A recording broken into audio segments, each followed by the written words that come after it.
ties between us and Portugal, which is a NATO member and in a very strategic part of the world. His brother and he are big supporters of the Clemson Tigers, which goes a long way where I live. And I've come to enjoy my time with John. He's a very good golfer. If you go to Portugal, if he gets confirmed, I'm sure he can set you up with a tee time. But the main thing to me is the reason I wanted to do this. I got to know him over the many years now, quite frankly, playing golf with the president and talking about business in the world, and he wants to serve. A man that came to this country with 16 bucks in his pocket has done extraordinarily well. He wants to give back, and I think this is a great way for the Arrigo family to give back to America. So I recommend his nomination, and thank you, Mr. Chairman, for having me. Always, I noticed from the beginning of your speech, the end of your speech, Mr. Arrigo increased his pocket change from 6 to 16. I don't know if you noticed that. That was his grandfather. That's good. All right. Thank you, Senator Graham. I know you got other things to do. So we're going to turn to Senator Lee. I understand you have an introduction. Yes. Thank you very much, Mr. Chairman. It is an honor and a pleasure to introduce my friend, the next ambassador from the United States to the United Nations, Mike Waltz. Many of us here today are familiar with Mike Waltz's background, but his qualifications are such that I think they make him one of the most well-qualified U.S. ambassador nominees to the United Nations ever. And so this really bears repeating here. Mr. Waltz is a retired Army colonel. He's a Green Beret, a combat veteran. He's the recipient of 4 Bronze Stars across his military career, spanning 3 decades. He was also a policy director for 2 Secretaries of Defense and a 3-term congressman from Florida's 6th Congressional District, where he served on the committees on foreign affairs, intelligence, and armed services, chairing the subcommittee on readiness. And it was in that capacity where I started getting to know him better a few years ago, as he and I were working together on an effort to bring back a U.S. Navy officer who had been imprisoned in a foreign country. We eventually got that done in large measure because of Mike Waltz's great work. Beyond those committee assignments, Waltz served on the China Task Force that produced over 400 recommendations for managing that delicate relationship between the United States and China.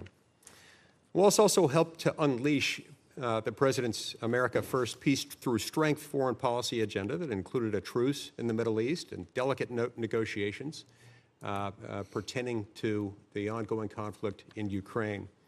He's a seasoned policy mind and a skilled negotiator with a track record of diligently pursuing American interests, unapologetically and with the appropriate amount of caution and attention to detail that those things deserve. That is exactly the type of policy leadership that's badly needed at the United Nations at this moment in history. The U.S. right now, frankly, has some legitimate concerns about the UN. And to be perfectly frank, the UN is, in many respects, a disaster and a detriment to U.S. interests, where the U.S. is shouldering the financial burden of an international body only to be on the losing side of so many votes and so many policy decisions that are made at the UN. And this cannot continue. The President is absolutely correct in his decision to pause our contributions, to review U.S. participation within the bloated system, and to trust Mike Waltz with righting the ship from the inside. With Waltz at the helm, the UN will have what I regard as what could and should be its last chance to demonstrate its actual value to the United States. Instead of progressive political virtue signaling, the Security Council has the chance to prove its value in settling disputes and brokering deals. We can overhaul bloated and unaccountable peacekeeping missions where we can work to counter Chinese influence in standard-setting bodies, and we can end UN sponsorship of terrorism and anti-Semitism, standing by our allies, including Israel. Above all, The U.S. must ensure that every foreign aid dollar and every contribution to an international organization, particularly the UN, draws a straight and direct line to a compelling U.S. national interest, one that puts America first, not last. I have every confidence that Mike Waltz is exactly the right person who will faithfully apply this standard to the UN Byzantine labyrinth and carefully scrutinize our position in the financing of UN bodies, particularly those that have proven adverse to our interests. Waltz is tested, he's capable, and he's ready, willing, and able to tackle this daunting challenge at the United Nations.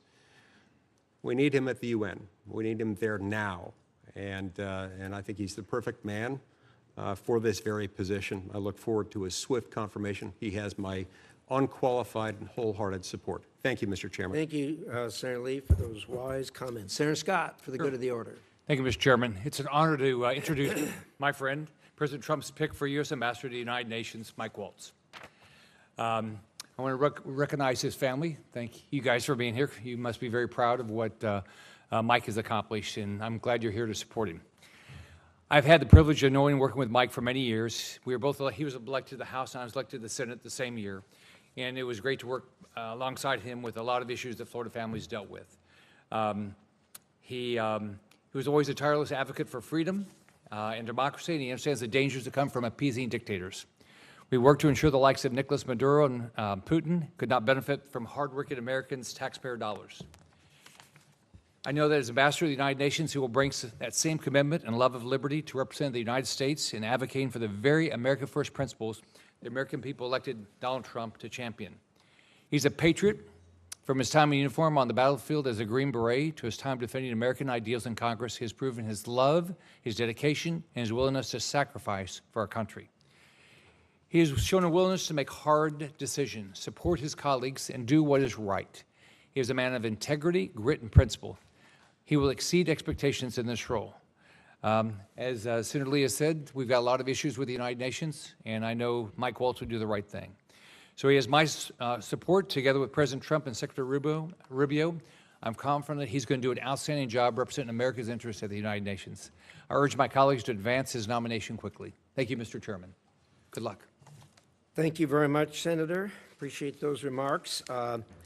Now, Senator McCormick is going to introduce Christine Toretti. However, he's traveling with the president in his home state and has asked me to read the introduction. I'm honored to do that. And so on behalf of Senator McCormick, quote, committee colleagues, I'm sorry I cannot be with you in person for today as I welcome President Trump to Pittsburgh.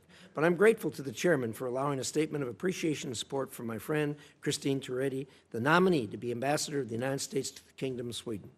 A pioneer in many walks of life, I first met Christine when my father was the chancellor of the Pennsylvania State System of Higher Education, and she was a trustee, and she has been a dear friend ever since. As a businesswoman, she's the former chairman and CEO of the S.W. Jack Drilling Company, the largest privately held land-based drilling company in the United States. She serves as vice chairman of S&T Bank Corp. And is a former director of the Pittsburgh Federal Reserve Bank. As a passionate philanthropist, Christine has served on many nonprofit boards, including the International Medical Corps, the Andy Warhol Museum, the Gettysburg Foundation, and has dedicated energy to training programs designed to educate, empower, and advance women.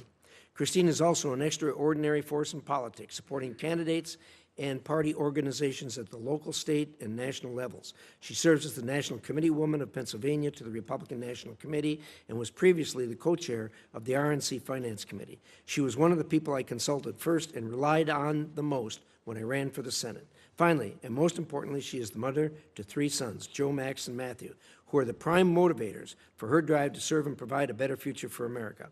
Her astute business acumen, selflessness, and political leadership make her an ideal nominee to lead in this important post, and I'm certain she will honorably represent President Trump and the United States as our next ambassador in Stockholm.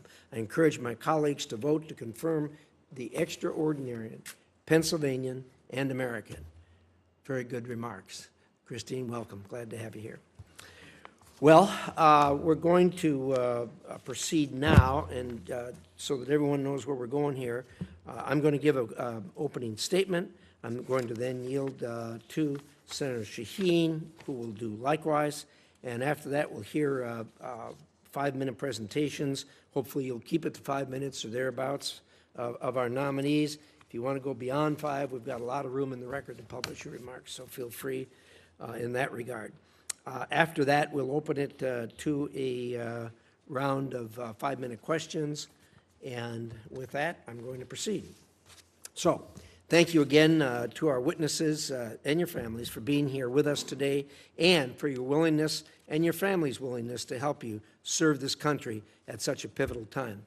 Mr. Waltz, you come to us with a breadth of experience in Congress, our nation's military, and the executive branch, which has been detailed already here this morning. This experience will serve you well as you take the lead at one of our most critical diplomatic positions as ambassador to the United Nations.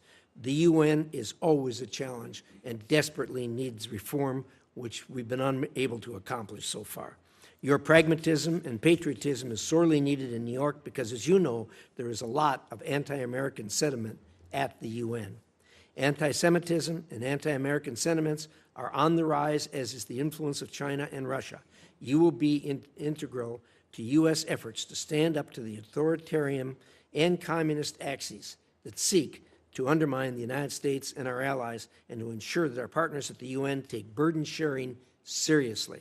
The United States has been the largest and most generous donor to the United Nations since it was created 80 years ago.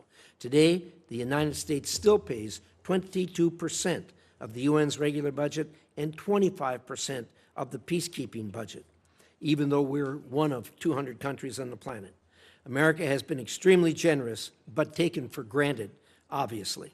The U.S. cannot continue to accept the current inequitable financial arrangements where America pays a disproportionate amount while others benefit from contributing to their fair share to peacekeeping operation, humanitarian aid, and good governance, and many times denigrate us.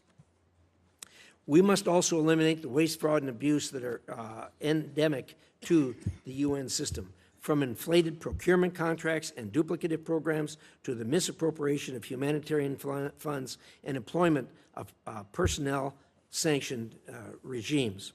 It's important that we get back to doing what the UN was chartered to do, and it has what everybody knows as mission creep, and it happens every year.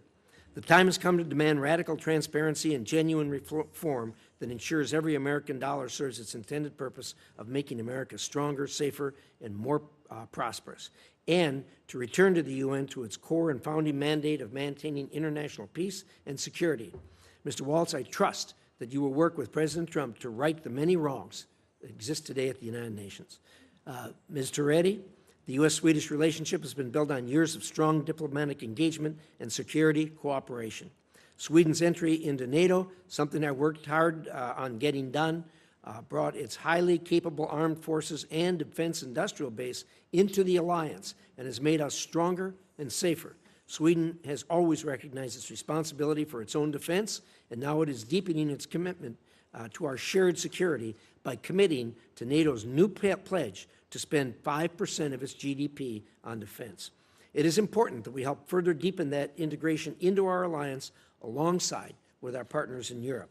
This is a critical time as China and Russia are making designs on the Arctic and contesting areas of shared U.S.-Swedish interest. And as you know, Sweden is on the front line of dangerous developments in the Baltic Sea, from the sabotage of critical infrastructure to the reckless behavior of Russia's shadow oil fleet and increasingly provocative Russian military activity. And they sail merrily along. I look forward to hearing how you will help Sweden defend against these threats and advance all aspects of our relationship. Mr. Arrigo, Portugal is an important ally of the United States, and there are many opportunities for us to deepen cooperation. Portugal has made commitments to increase spending in support of NATO's defense, and the U.S. must remain committed to ensuring it reaches their goal. The U.S. must also work with Portugal to address the critical risks it faces from heavy Chinese investment. China is working with our adversaries to undermine America and our allies, most recently by its open commitment to support Russia's war against Ukraine. European allies, like Portugal, must recognize the threats posed by China and address them accordingly. I hope you carry that message with you when you go to Portugal. With that, Senator Shaheen. Thank you, Mr. Chairman. Welcome to each of our nominees this morning, to your families and friends who are supporting you in this effort. Thank you for your willingness to serve, and in your case, Congressman Waltz, to continue to serve the country. Yesterday, the Senate Foreign Relations Committee minority released this report on China's growing influence at the expense of the United States.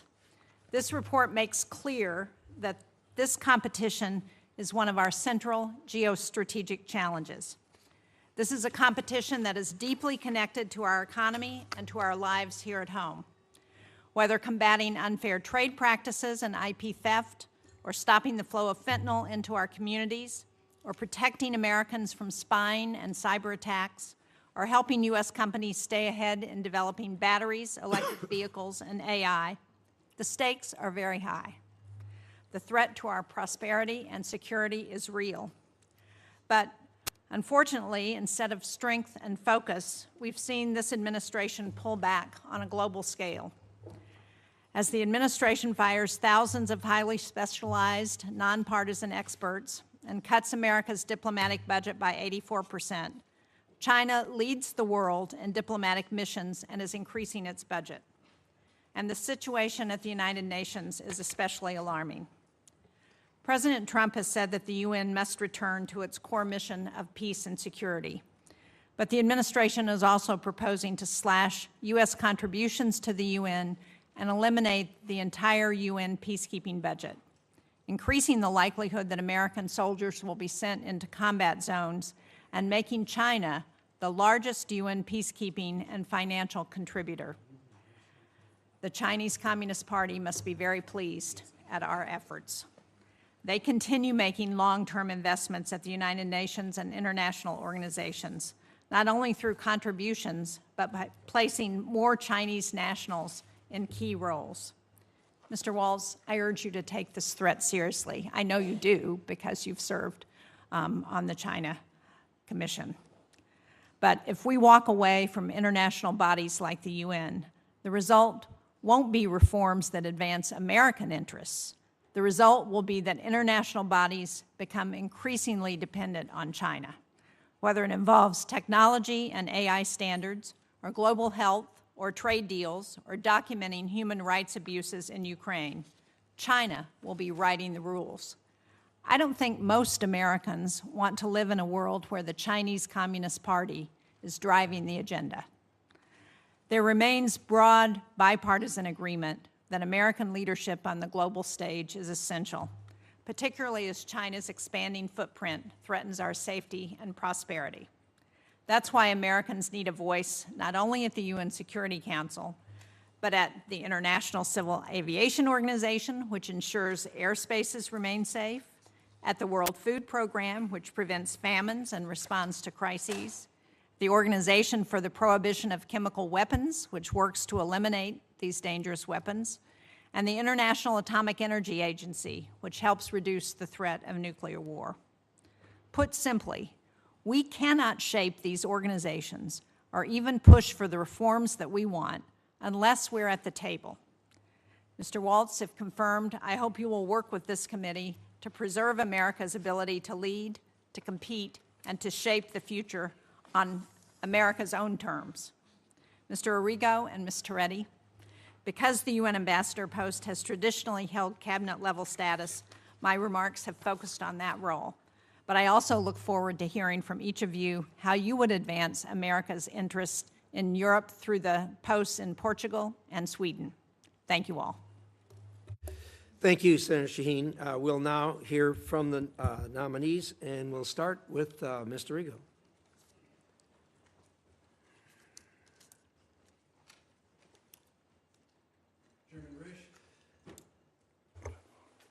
Chairman Risch, Ranking Member Shaheen, and members of the committee, thank you for the opportunity to appear before you today as President Trump's nominee to be the United States Ambassador to the Portuguese Republic.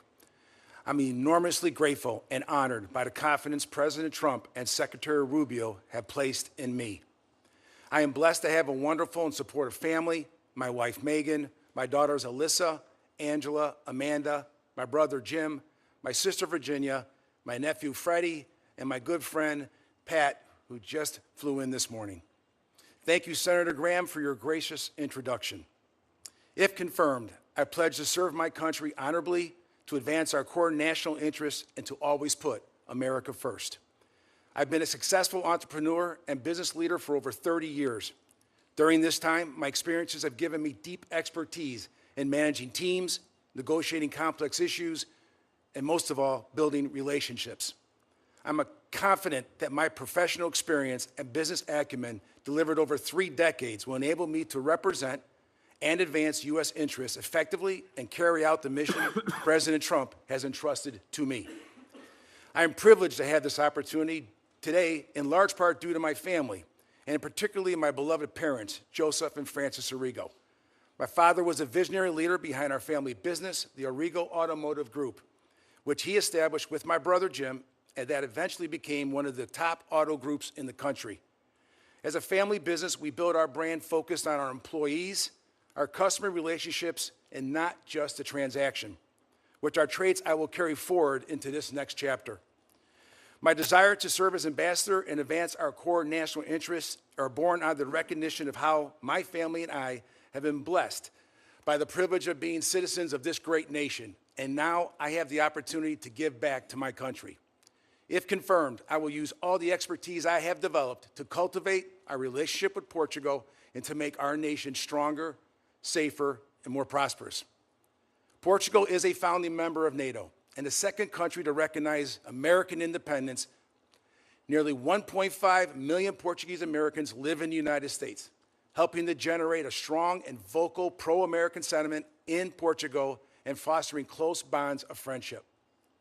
I've had the honor of visiting the Azores Islands for a wedding just a few years ago. I was particularly struck by the breathtaking natural beauty, the rich and diverse culinary traditions, and the warm hospitality of the Portuguese people. I was fascinated by the religious, cultural, and family values that resonate deep within my own Italian heritage. The U.S. has turned to Portugal for political and material support in many peacekeeping and peacemaking efforts throughout the years, and they have always been an enthusiastic supporter of U.S. and NATO operations around the world. Portugal's hosting of the U.S. Air Force 65th Air Base Group in Leges Field in the Azores provide a key logistics hub in the Mid-Atlantic, while providing critical support for aircraft, air crews, as well as communication services to U.S. and NATO allies. If confirmed, I promise to enhance this close historic relationship in several key areas. My first objective as ambassador will always be the safety and security of American citizens abroad. Tens of thousands of Americans call Portugal home, and 2.6 million Americans visited Portugal just last year, making the United States the third largest source of tourism in Portugal. Second, I will strengthen Portugal's contributions to NATO to ensure we can achieve peace in the region through strength. Although a trusted ally, Portugal still lags behind most NATO countries by only 2% reaching this year.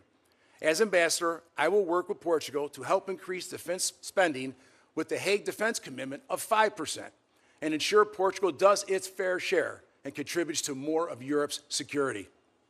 Finally, I will advocate for expanding our commercial ties with Portugal and addressing the national security challenges posed by rivals like China. As the United States and Portugal's largest trading partner outside the EU, there is a significant potential to grow this economic relationship. I will also work closely with Portugal to address concerns about China's investment and influence in critical sectors and to ensure our protection of our mutual economic and national security interests. If confirmed, I will also work to balance our trade relations with eliminating the trade deficit of over $3.5 billion with Portugal by seeking more export opportunities for American businesses, emphasizing the fact that America is open for business. Mr. Chairman, distinguished members of the committee, thank you for the opportunity to testify here today. I look forward to answering your questions and, if confirmed, working closely with all of you to strengthen our relationship with Portugal and advance our core national interests. Thank you.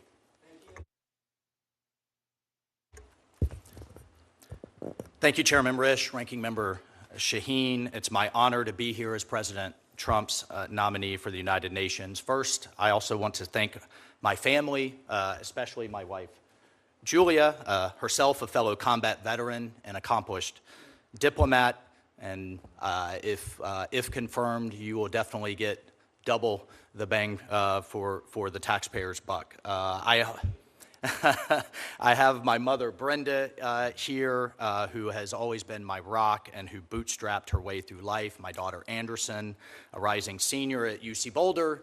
And I have spared the Capitol Police, our 3-year-old son, Army, and his energy. I think they may have a hard time keeping up with him. But I also want to especially thank my fellow Green Berets, SEALs, veterans, and particularly the Gold Star families that are here today. We have had each other's backs through wars shaped by decisions made in this building. I promise to keep them and to keep all of you in mind as we support President Trump's focus on peace through strength. So our experiences obviously shape how we approach these positions. And for this one, my experience as a Green Beret serving alongside NGOs, development agencies, the UN, out in the field, in Africa and the Middle East, has certainly shaped my view. I've seen many organizations that frankly mean well, but execute poorly. Lack of coordination, bloated bureaucracies, poor contracting. I have literally seen over and over again hospitals that lack beds, schools that lack supplies, schools with supplies where they lack teachers. And by the time the aid filters through layers of subcontractors, only pennies reach those in need. As a former congressman, I bring the perspective of representing hardworking Americans, welders, nurses, teachers, small business owners. And if we were at a town hall looking at them, could we answer their questions on whether their money was being well spent? Many of them, frankly, in my former district would ask, should we be in the UN at all? Here's how I'd answer the question. I'd answer number one, with the UN's need for reform, but also its potential. We should have one place in the world where everyone can talk, where China, Russia, Europe, the developing world can come together and resolve conflicts. But after 80 years, it's drifted from its core mission of peacemaking. We must return to the UN's charter and first principles. Peacekeeping certainly has an important role, but also needs reform. The U.S. funds 25% of these efforts, yet we have missions in Africa. I've talked to a number of you about this during our visits. They cost billions, tens of thousands of soldiers. We've had 2 that have been around since the 1940s with no mandate renewal and no end in sight. We must press the Security Council on length, cost, clear end states, and focusing on peacekeeping, not nation building. Countering China, absolutely, Senator Shaheen, is critical. It's absurd that the world's second largest economy is treated as a developing nation in most UN agencies that gives China favorable status. China pursues its personnel or pushes its personnel into roles at all levels, including bodies that set international standards, aviation, telecommunications, IP. U.S. leadership is essential there. America must have a strong voice, and if confirmed, I'll work with Secretary Rubio to challenge this influence. We must also challenge pervasive anti-Semitism. From 2015 to 2023, the General Assembly passed 154 resolutions against Israel versus 71 against all other nations combined. UNRWA in Gaza, with its staff involved in the October 7th massacre, its schools teaching anti-Semitic hate, must be dismantled. The reappointment of Special Rapporteur Francesca Albanese, with her calls to boycott American companies doing business with Israel, highlights this bias. President Trump's executive order, Chairman Risch, your Stand With Israel Act require withholding funds from such bodies. And I fully support Representative Elise Stefanik's proposal for an Abraham Accords caucus within the UN. Regarding budget, the UN's overall revenue has quadrupled in the last 20 years, yet I would argue we have not seen a quadrupling of world peace. It has not been commensurate. The U.S. pays more than 183 countries combined.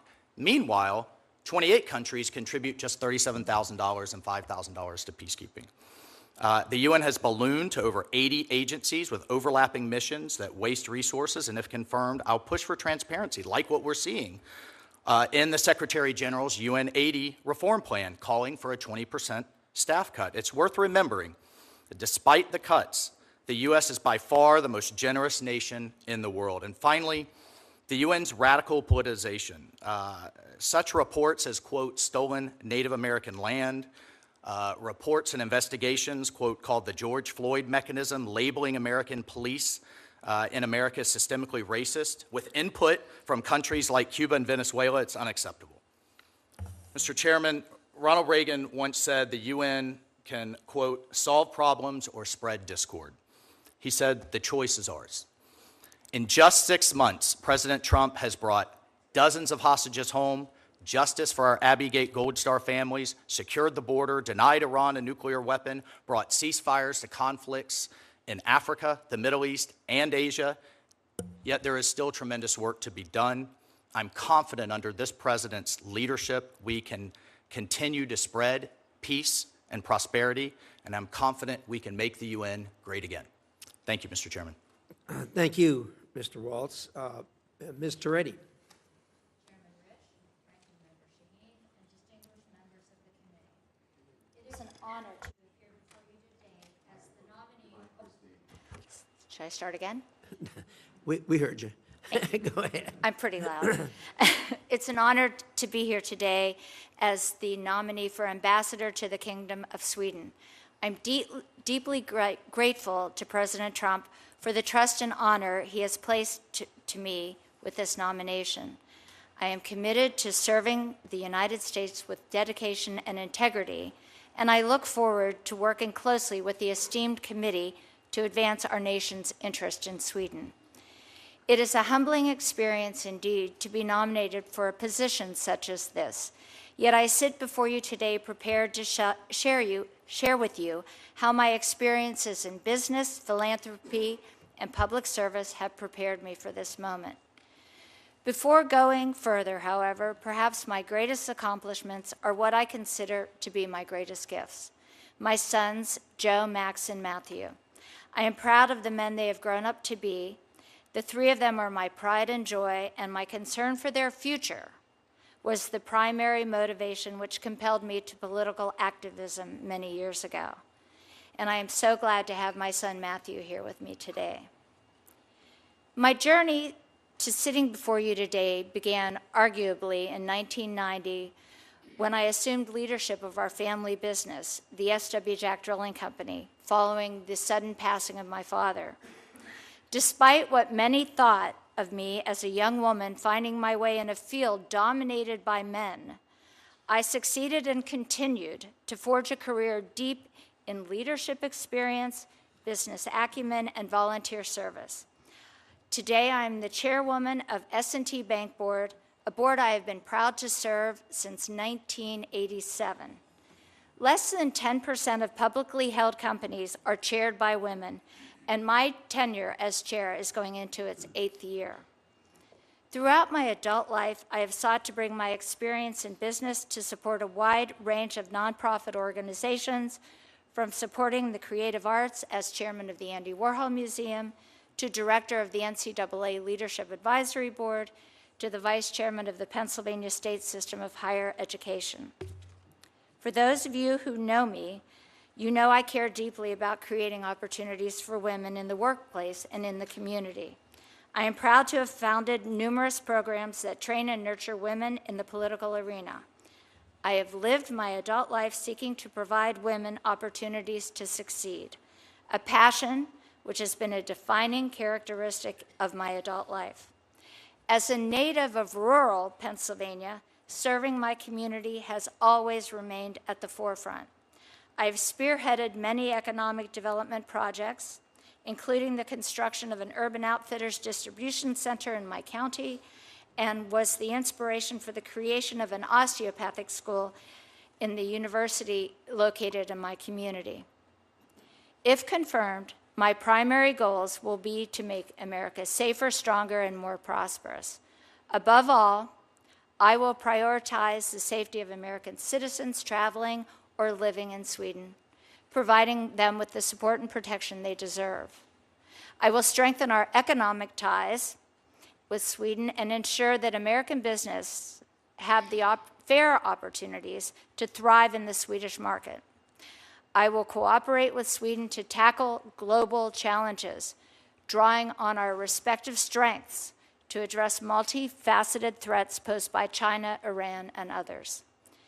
Sweden's recent accession to the NATO alliance marked a significant milestone in European collective defense efforts.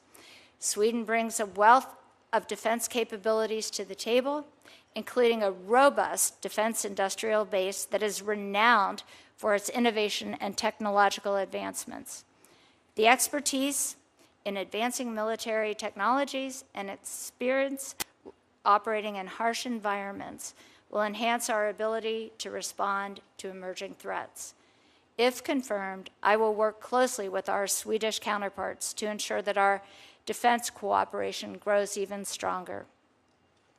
Economic priorities will also be at the forefront of my agenda, and if confirmed, I will seek to close the trade deficit between our two nations and deliver President Trump's America First foreign policy. By promoting American exports and encouraging Swedish investment in the United States, I will encourage collaboration between America and Swedish businesses, researchers, and entrepreneurs, ensuring that both of our nations benefit from the advancements in cutting-edge fields. I also want to recognize the role Sweden played in America's growth. Today, over 3.3 million Americans trace their family roots to Sweden. Swedish Americans have made significant contributions to our cultural, economic, and social fabric.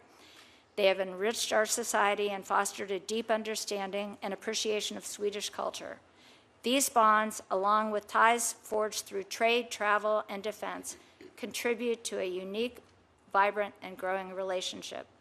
In conclusion, I am honored to have the opportunity to serve as the United States Ambassador to Sweden. If confirmed, I am committed to advancing our nation's interests, strengthening our bilateral relationship, and serving the American people. Thank you for your time and consideration, and I welcome your questions. Thank you very much. Appreciate that. We'll now do a round of 5-minute questions. I'm going to start with myself. Mr. Waltz, thank you for those remarks. Really impressive. Clearly, you have a good handle on what you're facing up at the UN, undoubtedly as a result of your service in the House and head of NSC. But I think you laid this thing out absolutely black and white. It's amazing to me that the American people get this a lot better than the members of Congress do, it seems like to me. We've had some towns in Idaho that for many years had a sign outside that said Kiwanis meets at such and such a time, and this group meets at such and such a time, UN-free zone. And they got it.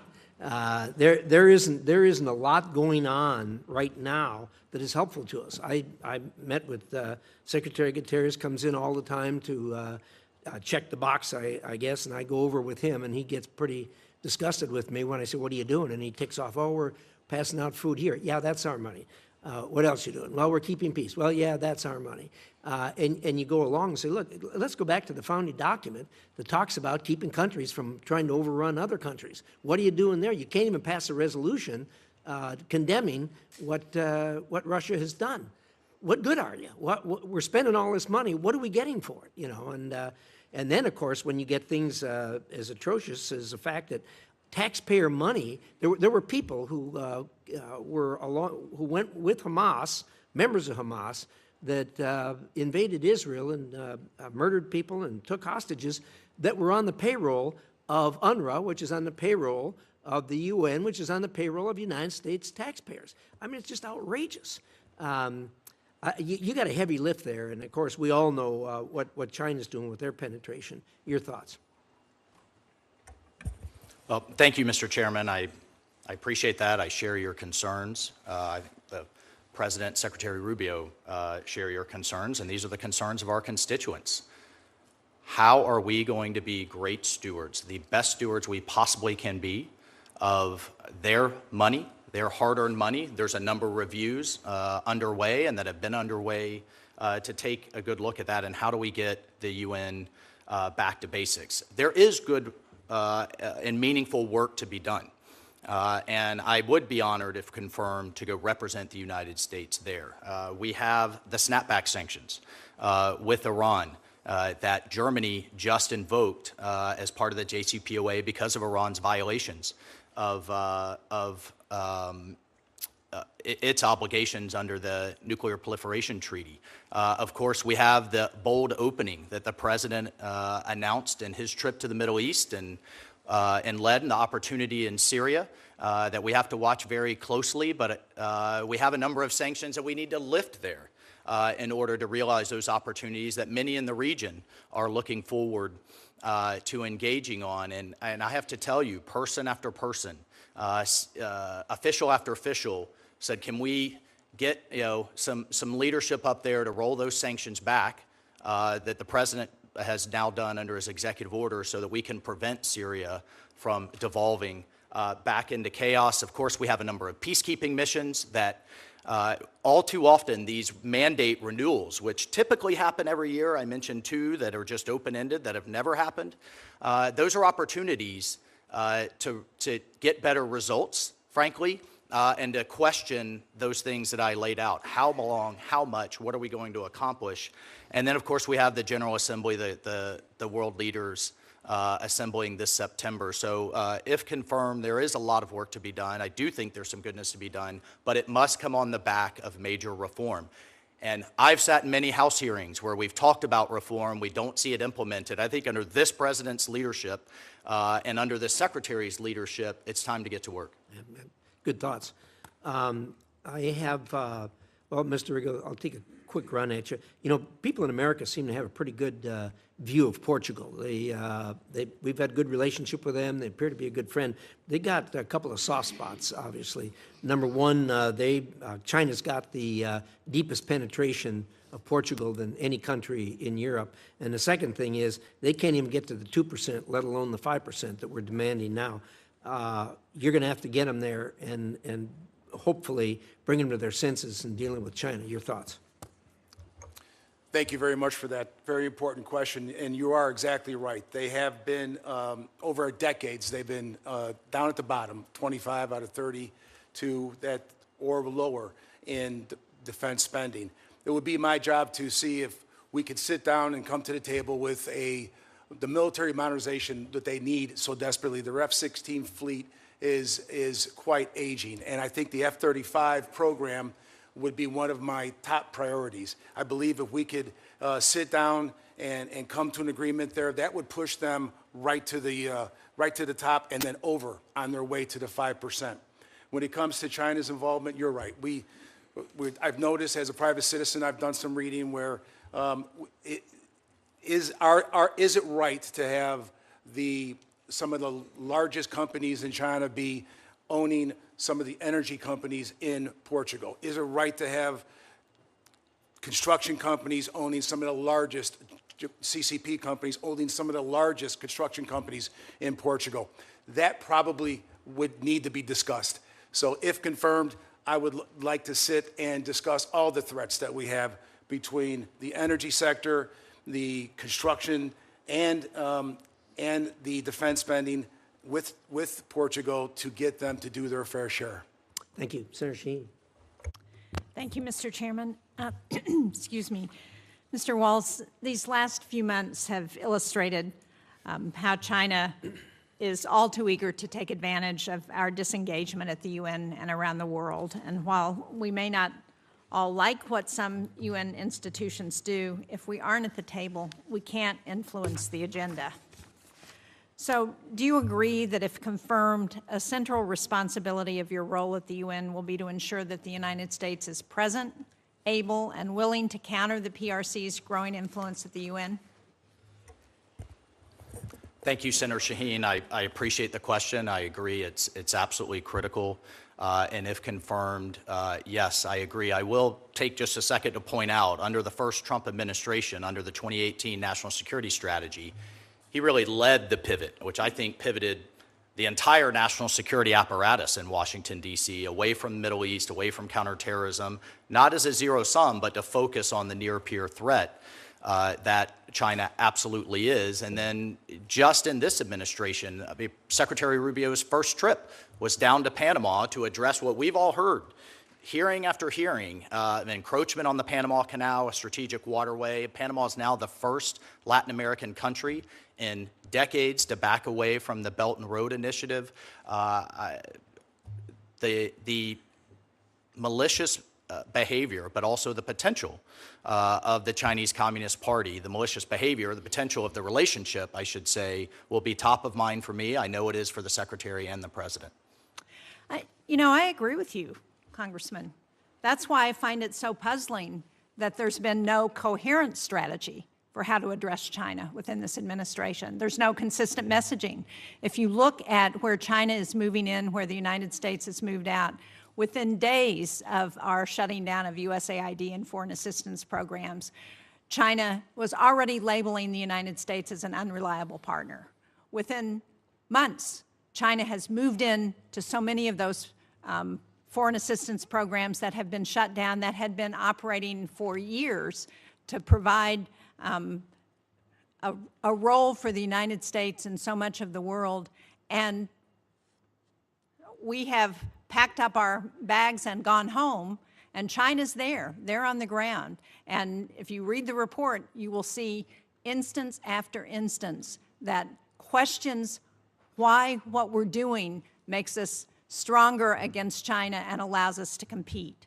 So let me ask another question about the UN, because this administration has outlined a host of cuts to UN and its sub-agencies. It makes no secret of its disdain for multilateral institutions, but I haven't seen a plan from the administration on how it intends to push back against the PRC's influence. So can you describe how you think we should be doing that? Thank you, Senator Shaheen. Just a few points to address there.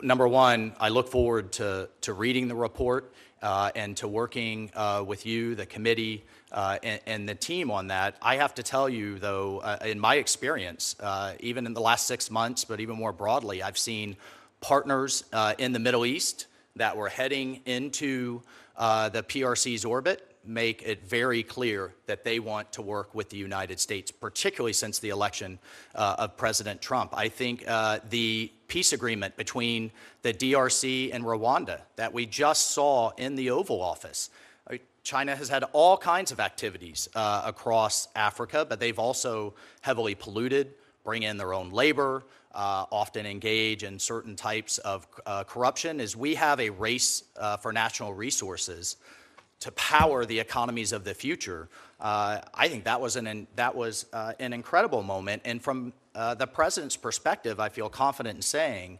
that he sees the power of our markets, he sees the power of our economy, he sees AI and energy and other things that we need to unleash in the future. First and foremost, of course, we have to have a strong and capable military, but truly where he's seeking to win this competition, and we will win it, is through those economic endeavors. And I'll also say, to answer your question more directly with the UN, we've actually seen leadership of major agencies by the PRC go down. This was an initiative started in the first Trump administration. There's an office now in the State Department International Organizations. It's very focused on these races. They've gone from 4 to 1. But I take your point. They're also pushing their folks at the mid and lower levels, and we need to compete in that space. Well, thank you. I appreciate that. Can I just, I'm a little over time, but I'd like to hear your thoughts on what the UN's role in Syria should be as we're looking at, I think the Trump administration has taken important steps to removing barriers around the sanctions that have been a problem for Syria moving forward. So what should the UN's role be there? Thank you, Senator. It's something that Secretary Rubio in particular, but the entire administration has looked very closely at. I mean, since we had the fall of the Assad regime during the transition, I actually think it was a bit of a good news bipartisan story on how everyone worked together to make what has been a bold step in the president lifting sanctions. So to answer your question directly, first and foremost, if confirmed, is to work with our allies and partners. We have literally years and layers of sanctions that were intended for the Assad regime, counter-Iranian influence, and as the Saudis, the Emiratis, our Gulf Arab allies, the Turks in particular, under the leadership of Ambassador Tom Barrack, I think there's tremendous opportunity there, but we have a moment. It almost reminds me of kind of the post-Libya phase, where we have a moment that we can seize, or if Syria devolves into chaos, I think it could pull the region with it. But right now, it's a moment of opportunity, and I hope to complement both Special Envoy Witkoff, Secretary Rubio, Ambassador Barrack, and others with our efforts up in the UN. Well, hopefully we'll do better in Syria than we did in Libya. Thank you, Mr. Chairman. Amen to that. Senator Shaheen, thank you for that. And Senator Waltz, thank you for your focus on both Syria and Lebanon are really, I think most people, if not everybody on this committee, really views that this is a critical moment and an opportunity. Obviously, there's problems. There's a history there that bears watching. But whenever we engage in these things, the people there got to want it more than we do. And we see that in dealing with both the Lebanese and the Syrians. We hope it can come to fruition. It bears watching, but we'll appreciate your strong hand on the tiller there. So with that, Senator Ricketts is yielding to Senator Haggerty for now. Thank you. Thank you, Mr. Chairman. Thank you, Senator Ricketts, for the time accommodation. And to each of you, I want to congratulate you for your nomination to represent the greatest country in the world. You're going to have a wonderful and exceptional experience should you be confirmed. No surprise, we live in a very challenging and dangerous world right now. And it's only going to be through the talents and the sacrifices of you and your families that we're going to be able to ensure America's prosperity and America's security in the world. So thank you for your willingness to serve. I'm going to turn my attention, no surprise, to you, Mr. Waltz. You're getting ready to take on a very critical role at a place that was founded on some very fundamental principles. You think about the principles of the UN and its founding: freedom, peace, human rights. Those are the founding documents. That was in the Charter of the United Nations. Today, what we see happening at the UN is far divorced from those founding principles. Instead, what we find is an overly politicized organization, one that tends to criticize and work against the interest of the United States and its allies, and frankly, one that actually supports authoritarian regimes in many cases, advancing their interest over those of the United States. As our chairman mentioned, we're the largest donor. The United States is the largest donor to the UN. Yet, at the same time, we're not getting the type of results we see. And I'm going to cite the example that you brought up, Chairman Risch. What happened on October the 7th? That was an absolute disgrace when we found out that people on the United Nations payroll were actually involved in the Hamas attack. Yet what happens from senior leaders at the UN? They use every opportunity they possibly can to criticize Israel.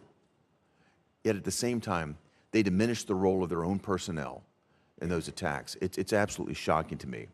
And what I'd like to hear from you, Mr. Waltz, is what are, a two-part question actually, what are the most important challenges you see at the UN that we face as a nation, that the United States faces at the UN? And then two, what is your intention to address those challenges? Thank you, Senator, and I certainly share those views. I think first and foremost is we need to drive reform. As I've shared with a number of you during our office visits, I understand there is concern about the president's budget request, but I see it also as a moment of opportunity. If you look at when reform has actually happened, not talked about, not the rhetoric, is when the United States has said, you know what, we need to actually see things before the U.S. taxpayer continues to write checks. We saw it in the late 1990s with, led by Senator Jesse Helms, that turned into the Helms-Biden legislation. We saw it in the early 90s, and that resulted in at least something approximating an inspector general, although I think we still need a heck of a lot more reform in that regard. So we need those reforms to continue forward. I do not think Secretary General Gutierrez would have his UN-80 plan already on the table if he didn't take President Trump very seriously and Secretary Rubio very seriously. And, you know, if we're looking at cutting 20% of their staff, Senator, there's over 20,000 staff just in the Secretariat. And these are in pretty expensive places like Geneva, Vienna, Rome, New York. They need to be closer to the field, and I think they need to be a lot more efficient. And I mentioned the things that are pending in terms of Syria, Lebanon, Iran, and what have you, and certainly our counter-China efforts. Those will all be top of mind. Well, I appreciate your focus on what is obviously a bloated organization, one that's missing the mark at every turn and frankly has been misguided in so many directions. I'd like to pick up on a particular point the ranking member raised, and that has to do with China and its malign influence there at the United Nations. What I've seen China do is essentially weaponize the UN in certain instances to be able to advance their own ambitions, to be able to do this, frankly, at the expense of United States interests. And again, I'd like to hear what your thoughts are in terms of what you might do to specifically address China's malign influence and making certain that the United States interests are held in priority. Thank you, Senator. Absolutely. And first and foremost, as I mentioned in my opening remarks, the favoritism that the second largest economy and our competitor receives by being treated as a developing country. One, it aligns with the G77, which is a collection of countries, many of whom actually are top recipients of U.S. aid, except their voting coincidence rate with us is at the bottom. Two, for example, the World Bank classifies China as an upper middle-income country for the past 15 years. They continue to make concessionary loans to China funded by the U.S. taxpayer. That's one of a number of examples. They're pursuing an AI agenda. I don't know. I mean, we always have to keep our sovereignty in mind. I think that's a place where we can engage, and we certainly need to block and tackle in these forums. Well, we look forward to working with you, and I want to thank Senator Ricketts for allowing me to move forward in time. Thank you, Mr. Chairman. Thank you, Senator Hagerty. Senator Merkley. Well, thank you very much, Mr. Chair, and it's a pleasure to have you all here. And certainly, the United Nations is a chance to be surrounded by diplomats from other nations to enhance the conversation about challenging world circumstances. So it's a critical part of our foreign policy efforts. I wanted to mention a couple different issues. One is that Secretary Rubio, as a senator, worked together with me on the Uyghur Forced Labor Prevention Act. It has been effective unlike no other measure in the world because of a rebuttable presumption that goods made from certain parts of China are in fact made of slave labor. So we've rejected many, many products. The challenge of this is that they're simply re-exported to other nations, particularly to Canada, if they're coming in on the west coast of the United States. Would you see the possibility of working with other nations to pursue a similar structure so that this effort to end the acceptability of products made with slave labor in China is thwarted on a much broader basis? Thank you for the question, Senator, and I think it is it's an incredibly difficult, in many ways, heartbreaking issue. A few years ago was a report coming out of a think tank in Australia that highlighted 80 international brands, many of whom are common brands that we use and purchase today that were using slave labor from Western China. In fact, in one of our efforts, I highlighted the world's largest solar panel factory in Western China that was actually being subsidized by the U.S. taxpayer, was being subsidized in the Inflation Reduction Act. But if you followed the power lines to the factory, it was actually being powered by Russian coal in 12 coal-fired power plants producing solar panels funded or staffed with slave labor. So it's something I absolutely would look to work with you. Thank you. That's what I was looking for. I have several questions, so I wanted to, you were working towards a yes with great background. Thank you. Second of all, Taiwan is an area I've had a lot of concern and have been engaged in as the Democratic lead on the China Commission. We've held a lot of hearings on it. China has blocked their participation in many international organizations, including various agencies within the UN. Do you see some opportunity to press for Taiwan to have greater representation and voice on some of those UN bodies? Senator, I support, the United States supports Taiwan's meaningful participation in international organizations. As you know, we have longstanding One China policy. It's governed by the Taiwan Relations Act, the 3 communiques, and the 6 assurances. And unless directed otherwise, that is the policy I will execute if confirmed as ambassador to the UN. Thank you. And I do think even apart from the UN, there's other international bodies that we could advocate for Taiwan to have a voice in. And it would be a well-received indirect message of our support for Taiwan on the broader issues of security. Turning to Iran, a week ago, the president said, I'll tell you that in my view, I hope it's over. I think Iran wants to meet. I think they want to make peace, and I'm all for it.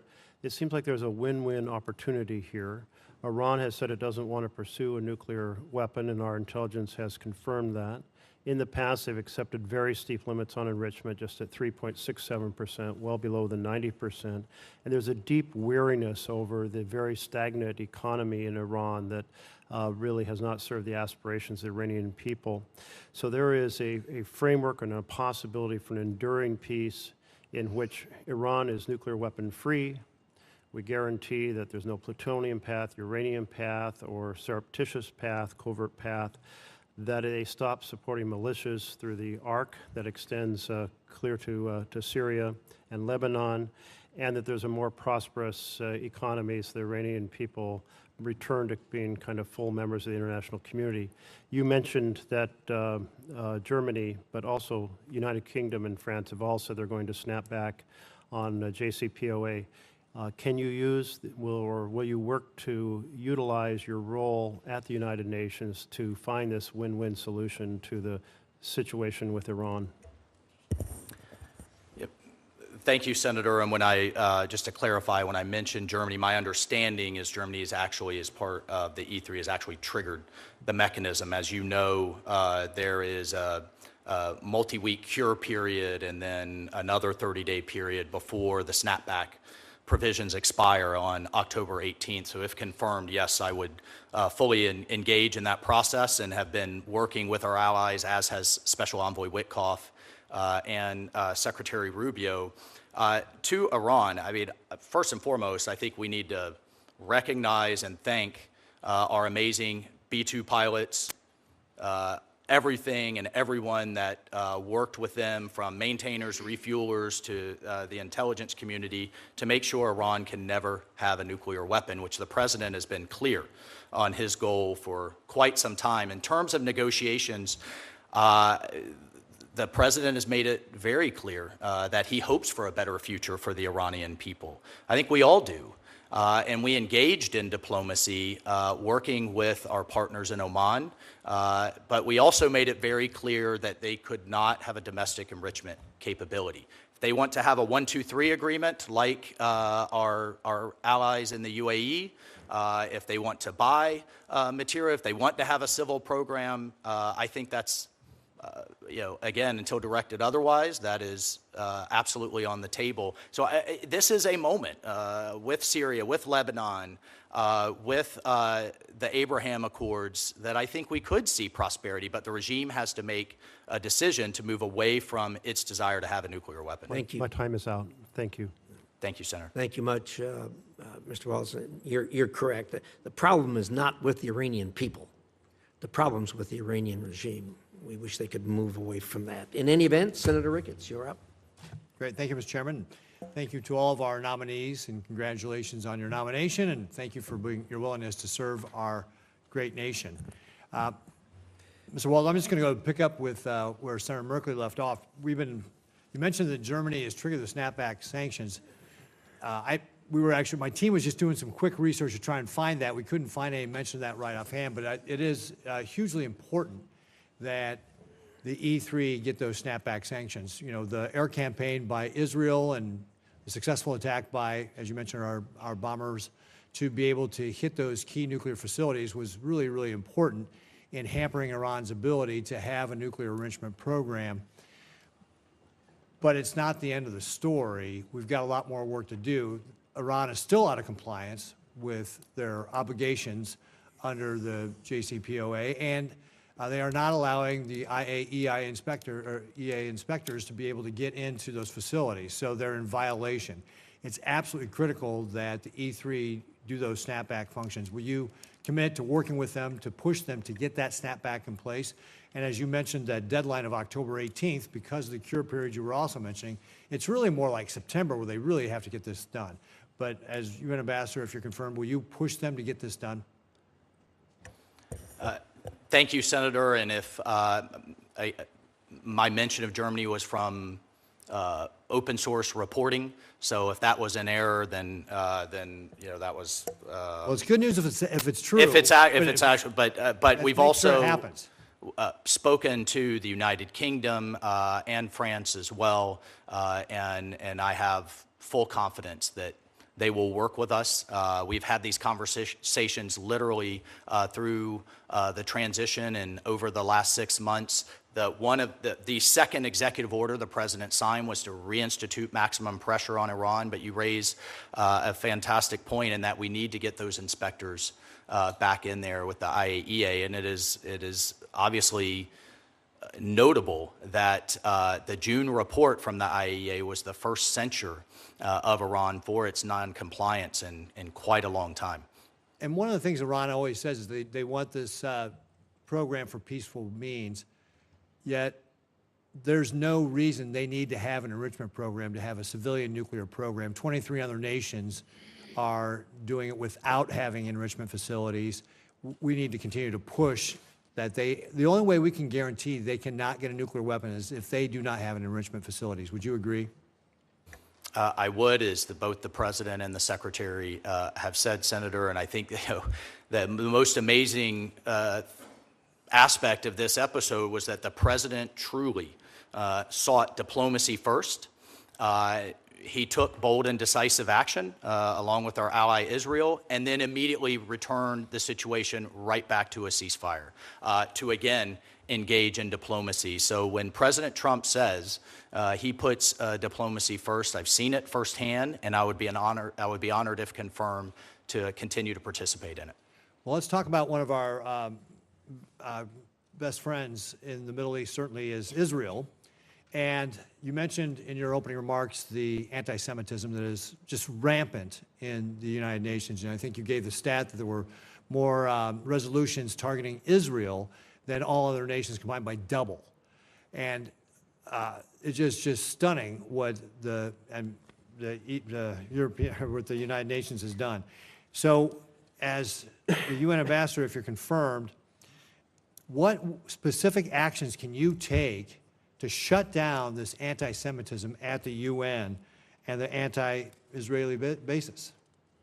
What's going on? Well, thank you, Senator. And it is pervasive. I could probably spend the rest of this hearing, sadly, highlighting the anti-Semitic activities, one aspect of which is known as Article 7 in the Human Rights Council, Israel is the only nation with a standing mandate to highlight its, quote, human rights abuses every single meeting, and it's been going on for decades. I mentioned the number of resolutions just this year. We're on track for that same type of disparity in 2025.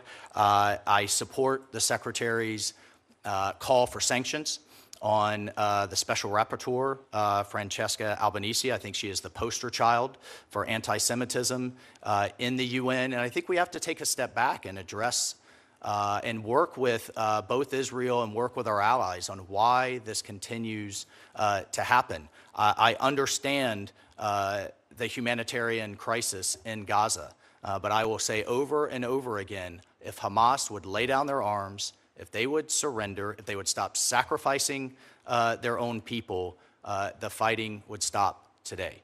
And I am confident in working with Israel in that regard. Well, I think your last point was spot on, and I have seen nothing out of the UN calling on Hamas to surrender, because that is exactly how this conflict would end, and the people in Gaza would be able to start looking for a better way of life once that terrorist organization surrenders.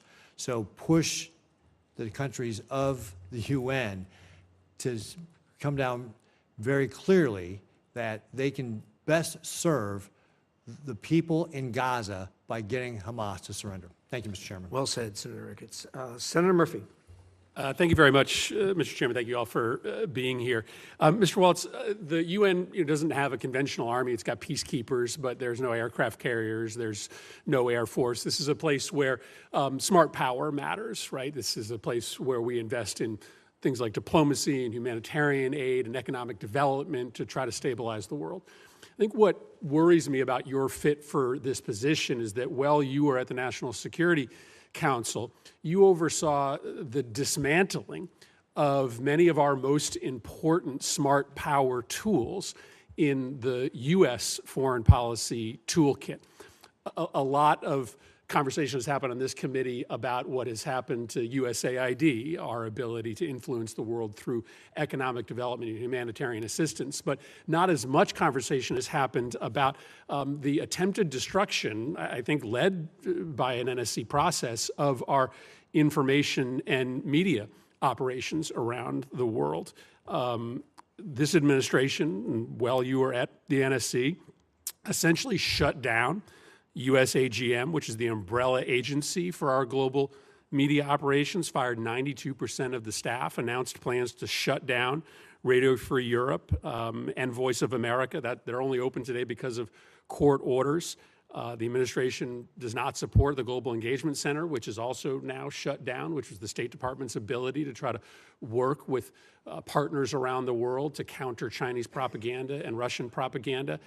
I mean, listen, we were already having circles run around us by Russia and by China predominantly, even before the administration went forward with this essential destruction of our existing information and counter-propaganda capacity. So maybe just share with me, while you were National Security Advisor, why did you believe that it advanced U.S. national security interests to shut down our most important agencies that try to win the information war, which is a war that, whether we like it or not, exists in this world, and we're not fighting it today while our adversaries are? Thank you for the question, and I think we're in violent agreement that we have to win the information war. We may have a disagreement on the best way to do that.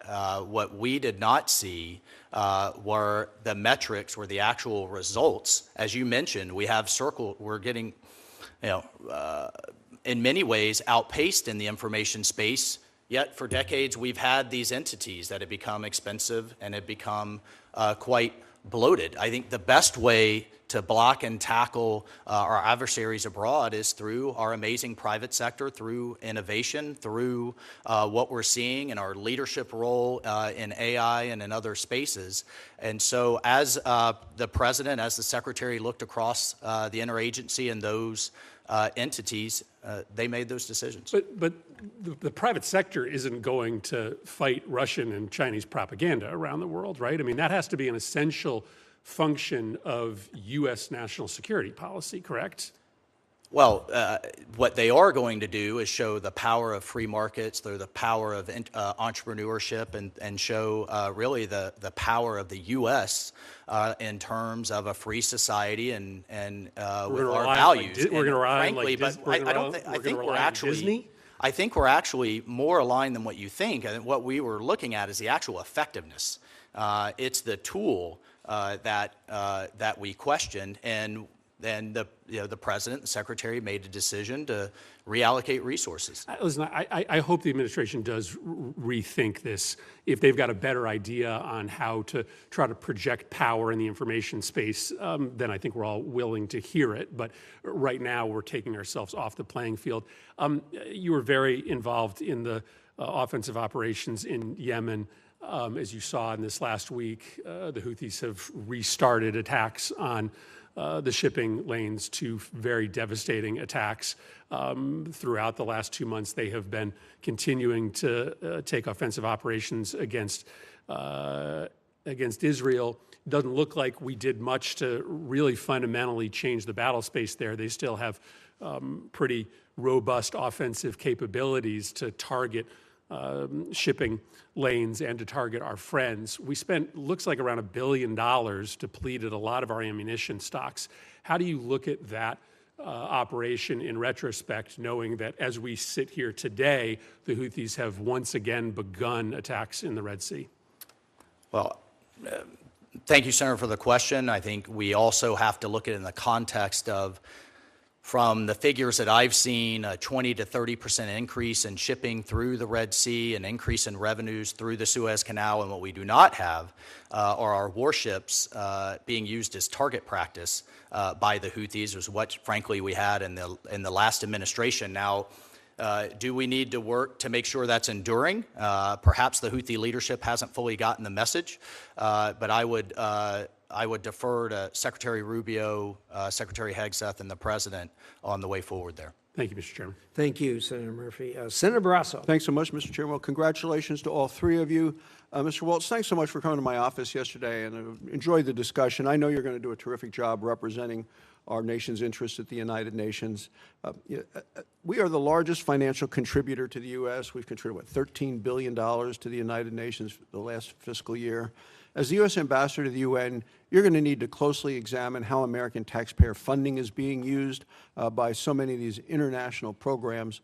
Could you talk about your commitment to reviewing every dollar going to the UN to ensure that our taxpayer dollars is being used wisely? And I mean, if I recall, you had a list yesterday of just some amazing places that I think taxpayers would be really offended to see that their taxpayer dollars were going to through the United Nations. Could you share some of that information with us? Thank you, Senator, and I always appreciate our time together. One of the kind of the main thrusts of the UN, particularly over the last, I'd say, couple of decades, has been on climate and focus on climate change and a number of initiatives. And setting aside the debate on climate, if you just look at the organizations amongst the 80 various specialized agencies, core programs, and funds, you have the UN Environment Program, the UN Convention to Combat Desertification, the International Union for Conservation of Nature, the Secretariat of the Pacific Regional Environmental Program, the Global Environment Facility, the Commission for Environmental Cooperation, the Montreal Protocol, and then you have other agencies like the Global Fund for HIV, Tuberculosis, and Malaria. Okay, but it has as its core mission, one of its core missions, not necessarily those things, but climate change is the largest global health challenge in the 21st century. And just to further, I mean, I have a page here, Mr. Chairman, or I have a list of pages, 455 of international organizations that we contribute some type of funding towards, and just let's put those in the record. A few of them. The Pacific Salmon Commission, the Pacific Islands Forum Fishery Agency, the Pan-African Postal Union, the Pan-American Health Organization, the Pan-American Institute on Geography and History, the International Lithosphere Program. I mean, so these are the, again, this is, it's quite a list. And this is tens of thousands to hundreds of thousands to 7 to 8 figures to millions that are going to these organizations. And I think it is incumbent on this administration to say, what's it doing? Is it making us safer, stronger, and more prosperous? And are we getting a bang for our buck? A couple other questions, because the thing I hear about at home in Wyoming is American sovereignty and what the United Nations is trying to do and undermining us. How are you going to work to preserve and to protect American sovereignty within the UN? Thank you, Senator. And I have to say, America's sovereignty will always be first and foremost as we engage all of these international organizations. I think we need to weigh the pros and cons of which organizations we engage, and I think that will be a robust discussion with this committee and with the administration. But to the extent that we do, our sovereignty, our people, our bosses will be first and foremost and top of mind. I think this came up in both the introduction, a good introduction by Senator Lee, as well as Senator Scott, and in your opening remarks. The fact that the Palestinian Authority has repeatedly sought to use the United Nations as a platform to declare statehood and to downgrade the status of Israel. Will you commit to using the American veto to block these one-sided anti-Israel resolutions at the UN Security Council? Thank you, Senator. Of course, I will work closely with the President and the Secretary on those votes, but yes, I'll make that commitment. Do you have any specific measures that you believe should be taken to address the bias against Israel within the UN, and how do we advocate for those changes? Well, first and foremost has to be UNRWA. It simply not only needs to be defunded, which the president has put in place with his executive order, but it should be dismantled, and we can have a conversation on who and what can take up those humanitarian roles, but it certainly should not be UNRWA. And then in terms of the selecting a new Secretary General after this term expires, is that something I imagine you'd be very much involved in and perhaps could use some of those same plans in terms of what we need to do there? So the Secretary General's term will expire at the end of next year. My understanding is kind of the race, so to speak, and the campaigning for that will start this fall, and I'll certainly commit to work with you and others to make sure that we have someone in line with our interests. So, Mr. Chairman, I'd suggest that make sure we have somebody representing the United States at the UN with this nominee by that time, that all those activities begin. Good suggestion. Thank you, Mr. Chairman. Thank you. Senator Coons. Thank you, Mr. Chairman. Thank you to all the nominees, your families, your willingness to serve our nation. And if I might, Mr. Waltz, or forgive me, Colonel, Congressman Waltz, my thanks to you and to your wife, Julia, who's also served our nation, as you mentioned in introduction, in combat, and to your family. I want to get to the larger questions of the UN and the UN mission, but in your role in the Army, in the House, as National Security Advisor, you have long handled classified and highly sensitive information. We both know Signal is not an appropriate, secure means of communicating highly sensitive information, and yet on March 24th, the Atlantic magazine published a series of Signal messages, including sensitive information about a U.S. military operation against the Houthis in Yemen, involving you and several other Trump officials. Were you investigated for this disclosure of sensitive operational information on Signal? Thank you, Senator. And that engagement was driven by and recommended by the Cyber Security Infrastructure Security Agency, by the Biden administration, CISA guidance. I'm sorry. And I have here, well, just the use of Signal. Share information on Signal? The use of, no, excuse me, the use of Signal is not only, as an encrypted app, is not only authorized, it was recommended in Biden's, the Biden era CISA guidance. And in fact, if you, it says here, I'll read it to you, use only end-to-end encrypted communications, adopt a free messaging application to secure communications that guarantees end-to-end encryption, particularly if you are a highly targeted individual, such as Signal or similar apps. CISA recommends end-to-end encryption messaging on both government and personal devices. For sensitive military operational information? Of course, Senator. There was no classified information exchanged. For sensitive military this, you were sharing details about an upcoming airstrike and the time of launch and the potential targets. I mean, this was demonstrably sensitive information. And the question I asked was, were you investigated for this expansion of the Signal group to include a journalist? The White House conducted an investigation, and my understanding is the Department of Defense is still conducting an investigation. Was any disciplinary action taken? From the White House investigation, Senator? Yes. No, the use of Signal was not only authorized, it's still authorized and highly recommended. Would you recommend the use of Signal for classified information to be shared between folks who have access to? Again, we followed the recommendation, almost the demand, to use end-to-end encryption, but there was no classified information shared. Did you speak to Secretary Hegseth about his decision to share detailed information on the specifics of an imminent military strike? What we spoke about, Senator, was a highly successful mission that did something that the Biden administration did not do, was actually target the Houthi leadership. We subsequently saw a ceasefire, an increase in shipping, and a drop in attacks on our ships. Well, look, here's what I hear on this exchange, and I want to get to the UN point. At the time, you took responsibility for having added a journalist inadvertently to a Signal chat. But it doesn't seem to me that the administration's taken any action to make sure this doesn't happen again. There's been no consequences, and yet the president continues to denounce those who leak information. We both know Signal is not a secure way to convey classified information. And I was hoping to hear from you that you had some sense of regret over sharing what was very sensitive, timely information about a military strike on a commercially available app that's not, as we both know, the appropriate way to share such critical information. Again, Senator, I think where we have a fundamental disagreement is there was no classified information on that chat. I'm going to move on for a moment, but we've got plenty more to discuss on that point.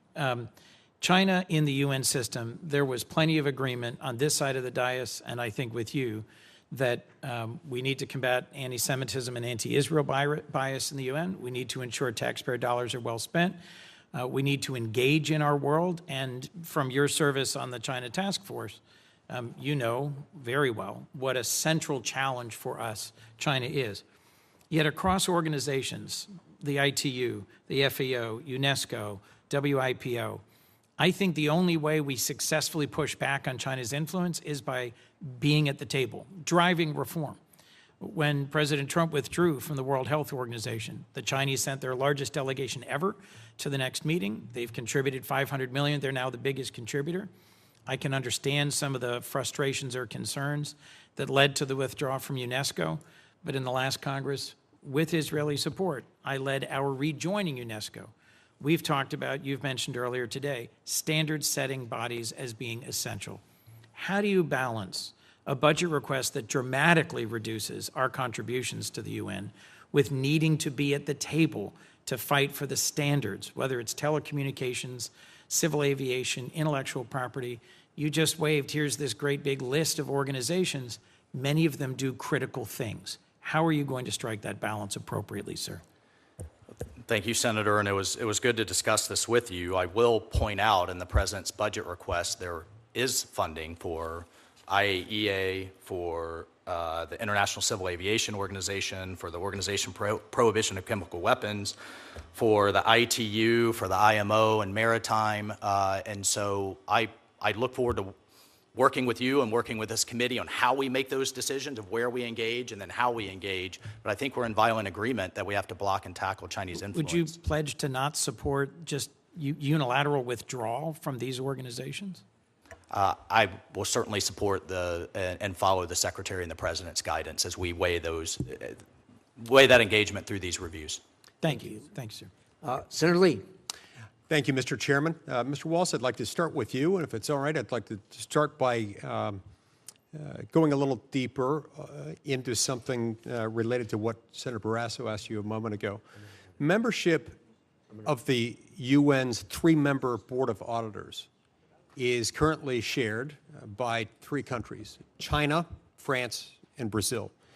Now, this is a body that's appointed by the UN General Assembly, of course, and it's tasked with generating accurate accounts of UN funds and UN programs, where the money's going and so forth. But an audit is, of course, by definition, it's only as reliable as its auditor. And the UN's current Board of Auditors not only gives China a seat at the table, but it actually names China as the lead auditor for organizations, including UNRWA, which had terrorists on its payroll, at least through 2023. Some would say longer than that.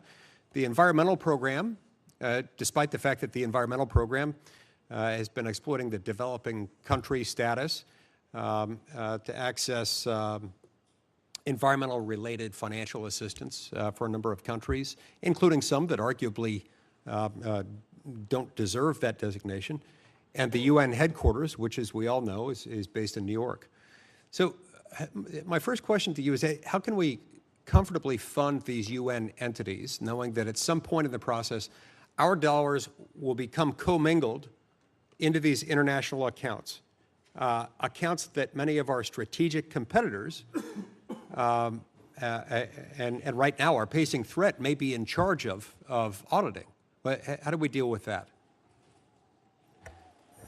Thank you, Senator Lee, and again, thank you for the kind introduction earlier. I share the concern. If, again, as I take as a first principle, sitting down with my, firefighters, welders, and small business owners and saying, look them in the eye and saying, I know exactly where your dollar's going and it's being well spent. I don't think we could say that at this point. And if it's, it's one thing for it to come out of their hands into the federal government.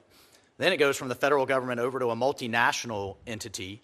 Then it goes down to an agency, 15 of whom have their own separate boards and separate agendas. And then I know something that's important to the chairman and a number of you, then it gets, in some cases, commingled with other international, like the African Union. Of course, we don't know exactly where it's going. I pointed out earlier, in the early 90s, actually in the Clinton administration, some folks in this body said enough is enough, and we got the closest thing we have, the Office of Internal Oversight and Investigation. It's the closest thing that there is to an IG, but it still reports to itself. It's not truly independent, and it's not necessarily just on the money side.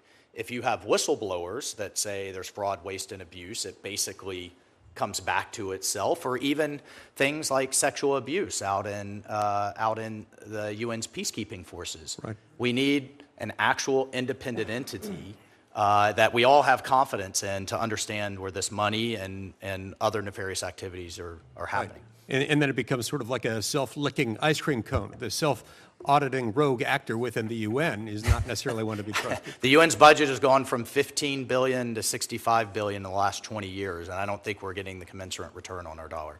Now oftentimes the U.S. has, or at times when the U.S. has considered UN reforms, the conversation is centered on problematic entities and U.S. contributions, which are necessary factors, but don't necessarily capture the full universe of options available to us that translate into leverage and influence at the UN. Decades ago, at the direction of Congress, the State Department started producing an annual report on UN voting practices. This has occurred since 1983, so about 42 years.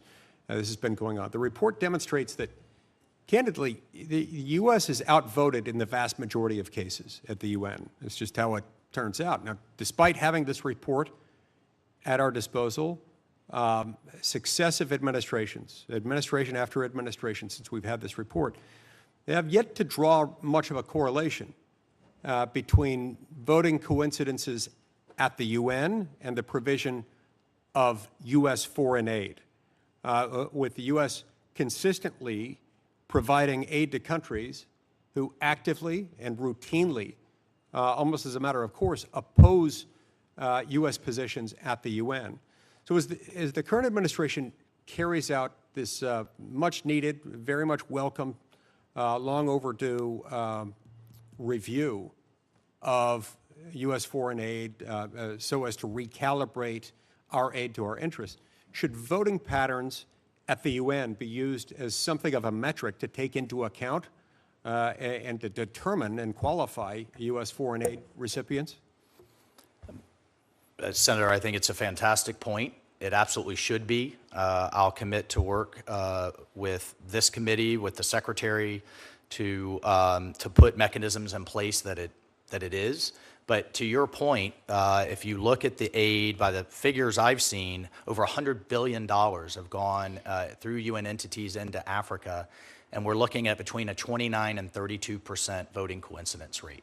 So we actually have the highest, the continent with the highest recipient of American workers' money siding with us by far the least. It is completely inverted, and I commit to you to work very hard to use the leverage that only this president could use to reverse that trend. Thank you so much. Thank you, Mr. Chairman. Senator Kaine. Thank you, Senator Ricketts, and congratulations to the nominees. And I especially want to shout out a VMI grad, Congressman Waltz. I want to follow up on Senator Coons' questions on the use of Signal, just to make sure we're all on the same wavelength here. Signal is useful because it's encrypted, and a whole lot of people use Signal, and there's nothing wrong for it. But as far as I know, Signal has not been approved for use by U.S. government officials for the sharing of classified information. Is that correct? That is correct, Senator. And you indicated... Thank you for the shout out on VMI, Robert J. Great, Bell. great institution. You indicated in your testimony that no classified information was shared, and I see nothing in the reporting about your situation to suggest that you shared classified information. I do see the question of, why did your office add the Atlantic reporter? That was an amateurish move, and I'm sure you've learned something from that.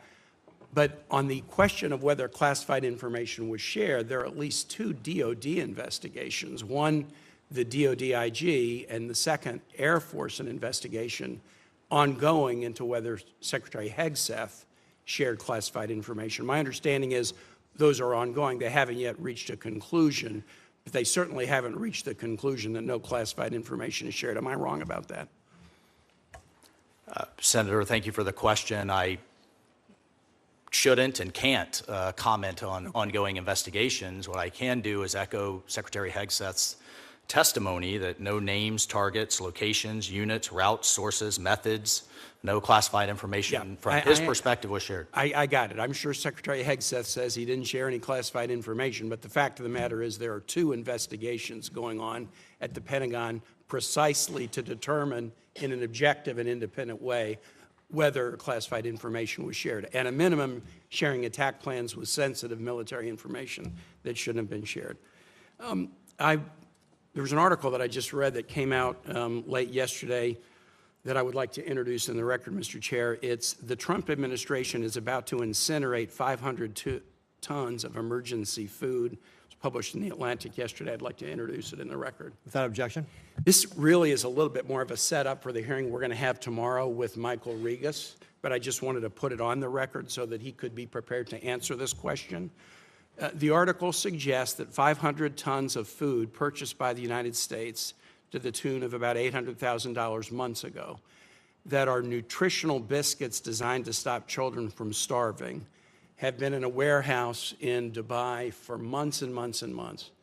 Senator Rubio has testified about that both here and in the House, that he would make sure that food purchased to keep kids from starving would not be allowed to spoil.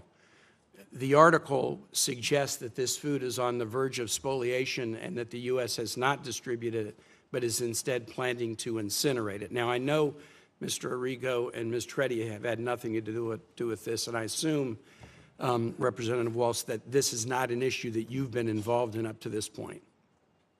Senator, it hasn't. Okay. Then let me ask a question that just is a values question to kind of level set. And I'll start with Mr. Arrigo, and I would just like to go across.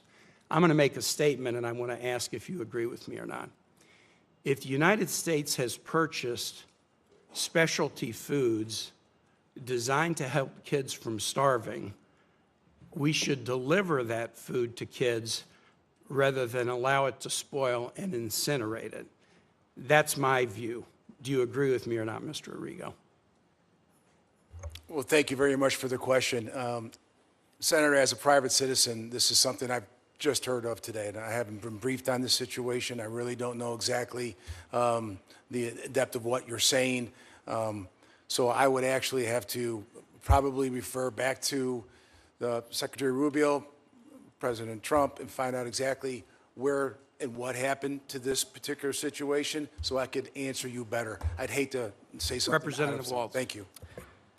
Senator, we should always be good stewards of the taxpayer dollars. And if it's been purchased, then I don't disagree it should be delivered. However, if you look at situations, and I think there's just more to dig into there, and I'm unaware, it's the first time hearing of it, but if you, for example, in Sudan, they have real distribution problems. In Gaza, there's real distribution problems. So there could be a lot of starving kids in Sudan. Absolutely. Yeah. Ms. Toretti, how about you? What do you think? Thank you for the question, Senator. I agree with you. That does not mean that I'm judging what has happened. I'm glad that you answered unequivocally. This is such a simple question. It's such a simple question. If the U.S. has purchased food and it's to be used for the eradication of starvation among children, we should give it to children and not incinerate it.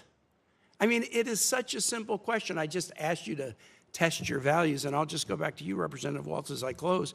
In your testimony, you asked, is our money being well spent when you talked about the United Nations? The need to be great stewards. Allowing this food to sit in a warehouse and then burn it rather than let kids eat it and survive. I know what my constituents would think about that, and I think I know what all of our constituents would think about that. I yield back. Senator Daines. Mr. Waltz, thank you for being here today, and thank you for your very distinguished service to our great nation and Special Forces. I very much enjoyed our conversation yesterday, and thank you for accepting going through this process to play a very important role here at the United Nations. Mr. Waltz, as you know, the United Nations has become a hotbed of anti-Semitism, a hotbed of anti-Israeli sentiment. UN employees participated in the October 7th attacks, and Israeli hostages were held at UN facilities for months. The UN recently reappointed Francesca Albanese despite her repeatedly stated support for Palestinian resistance and regurgitation of anti-Israel blood libel. My question, Mr. Waltz, is you clearly have your work cut out for you at the UN. Can you tell us more about how you plan to counter the anti-Semitic influence of UN officials like Ms. Albanese? Well, thank you, Senator, and I always enjoy our engagement as well, and your advocacy for the America First agenda. I mean, just to add a couple points to your list and then to answer your question, you know, it's notable that the military leader of Hamas, Mohammed Sinwar, had an UNRWA badge on him in the tunnels of Gaza. There's indications that the World Health Organization and its hospitals, they knew that tunnels were being built underneath and knew that these hospitals were being used. And I have some of our veterans with you, have literally been shot at by terrorists hiding behind women and hiding behind children, and for Hamas to literally line the walls of its hideouts with hostages to protect its leadership is atrocious, and it should be called out at every turn. Yet, we just had to veto a resolution in the Security Council that went after Israel in what is absolutely a horrific war, and didn't even mention Hamas.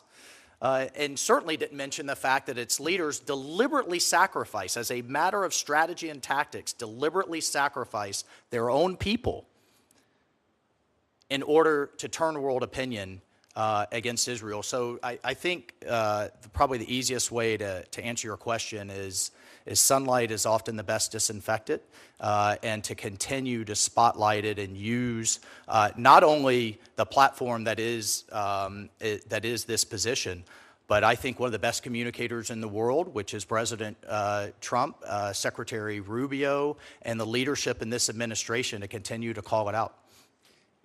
Mr. Waltz, thank you, and I'm grateful that you have moral clarity on this important issue. And certainly, as somebody who, like yourself, you have served in special operations. These are not theoretical exercises for you. You've seen the conflict between good and between evil. We talked a bit about Central Asia yesterday, Mr. Waltz. It's a vitally important region, rich in natural resources. As you mentioned, you've spent some time over there in your prior career. Much of those resources are untapped, and the region could be a valuable new partner for energy exports to Europe. The UN, unfortunately, has pushed Central Asian countries to only adopt really a radical green agenda instead of more a balanced approach of all the above energy. And these radical green development goals could hinder the growth and success of developing countries like we see in Central Asia. Mr. Waltz, how can you, as UN ambassador, ensure that Central Asia is encouraged to take advantage of its vast and considerable energy resources to foster a more sustainable and a prosperous future? Yeah, thank you, and I appreciated the conversation and always learn a lot from them.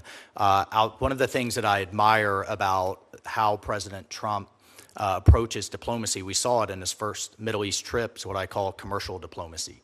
The thing that binds people together often is business. It transcends dogma. It transcends ancient ideologies. You're seeing that in the Abraham Accords. When people are talking about data centers and rail and roads, they're not talking about thousand-year-old hatreds in Central Asia in particular. I mean, going back to the old TAPI pipeline, Turkmenistan, Afghanistan, Pakistan, India, one could only imagine if that had been in place. And now everyone has a common economic interest rather than fighting each other. I think we have real opportunities with Turkmenistan for the first time in a long time for their gas to head westward rather than eastward. We talked about the C5 grouping. We talk about Azerbaijan and their desire to not only come closer to the United States, but to perhaps put a real agreement in place with the Armenians, a real agreement in place with the Israelis, the commercial opportunities that abound for not only for American business, but that will change the geopolitical landscape. And I look forward to working with you and those groupings within the UN along those lines under the President Secretary's leadership. Mr. Waltz, thank you. Thank you. Senator Van Hollen. Thank you, Senator, and congratulations to all of you on your nominations. Congressman Waltz, I want to start with some questions related to your tenure at the National Security Council that will also relate to your responsibilities at the United Nations, especially in the area of international humanitarian relief, because you presided over a period where Elon Musk was given a blank check to take what he called a chainsaw to AID, and as part of that undermined many ongoing humanitarian operations, including the one in Sudan, where the freezing of U.S. humanitarian assistance resulted in the closure of nearly 80% of emergency food kitchens. 2 million people were left without access to food. Many of them died, and that's not theoretical either. I want to turn to another humanitarian disaster, and that's in Gaza.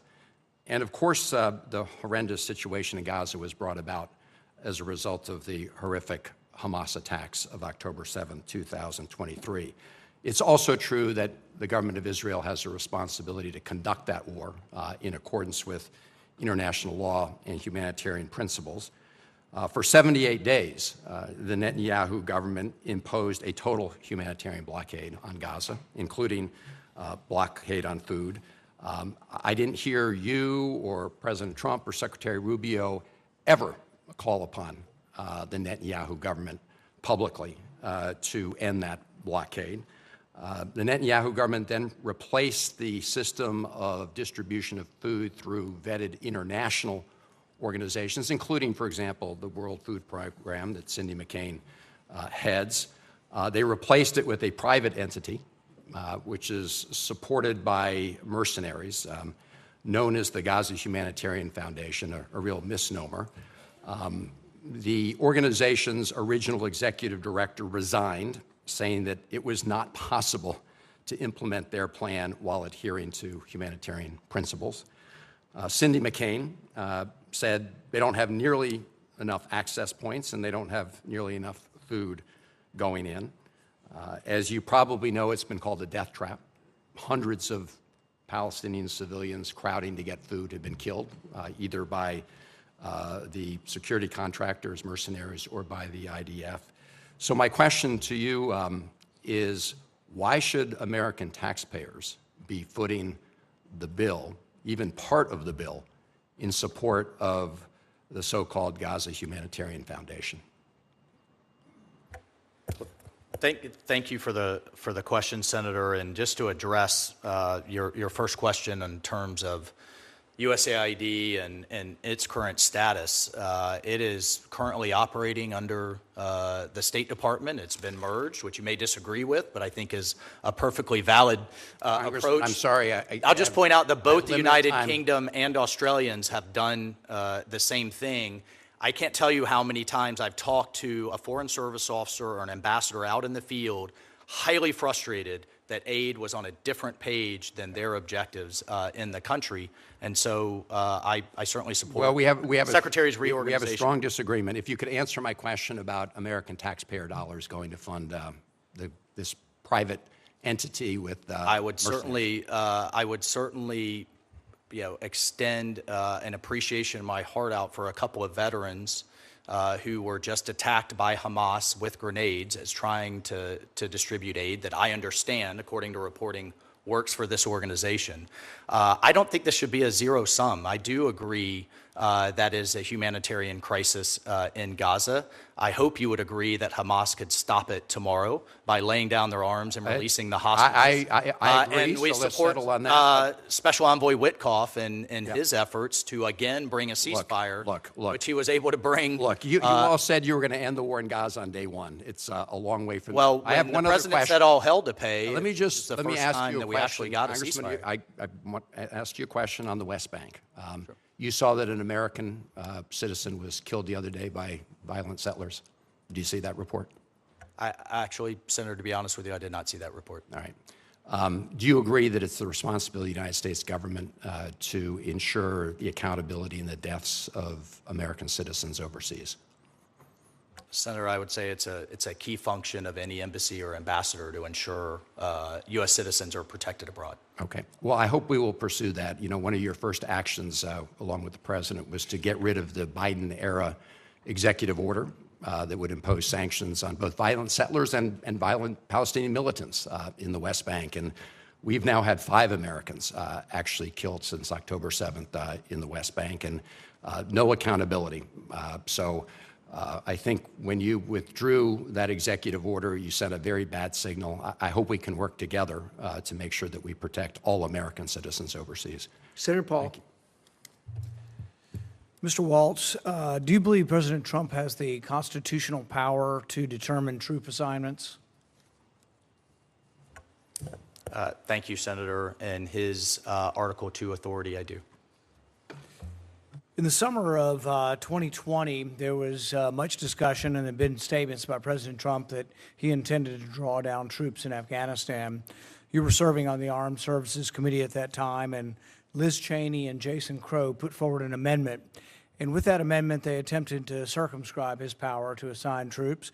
They specifically added conditions, and you supported that amendment. So I guess my question is, which is it? Does President Trump have the power under the Constitution to determine troops, or do you think Congress should, as you attempted to do when you voted for Liz Cheney's amendment, do you think Congress has the right to limit his power to remove troops from a war situation?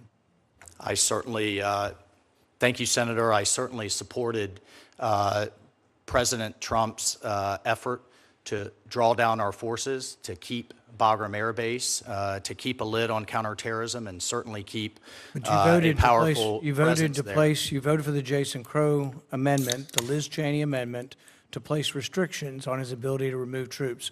Specifically, the amendment said he couldn't draw them down under 8,500 troops. Senator, I'll have to go back and look at the specific details of that amendment, or whether that was a broader vote. Pretty important amendment because it goes to the heart of the Constitution, and this is sort of the problem and one of the things I fear. The Liz Cheney wing of the party, the neoconservatives, they believe in virtually unlimited Article 2 authority when going to war, to initiate war. There seems to be no limits. The idea that Congress should be involved with declaring war is sort of passé, it's old-fashioned. But when it comes to ending a war, you voted with Liz Cheney and the others to say that the president couldn't end the war, that he had to perform different reports. Here's what one of the reports said that he had to do before he was allowed to remove troops. This is the Cheney-Crow Amendment. It required a report from President Trump concerning the status of women's access to voting, education, justice, and economic opportunities. You know, support for women's rights is great, but it's really not typically given as a reason to go to war or stay at war.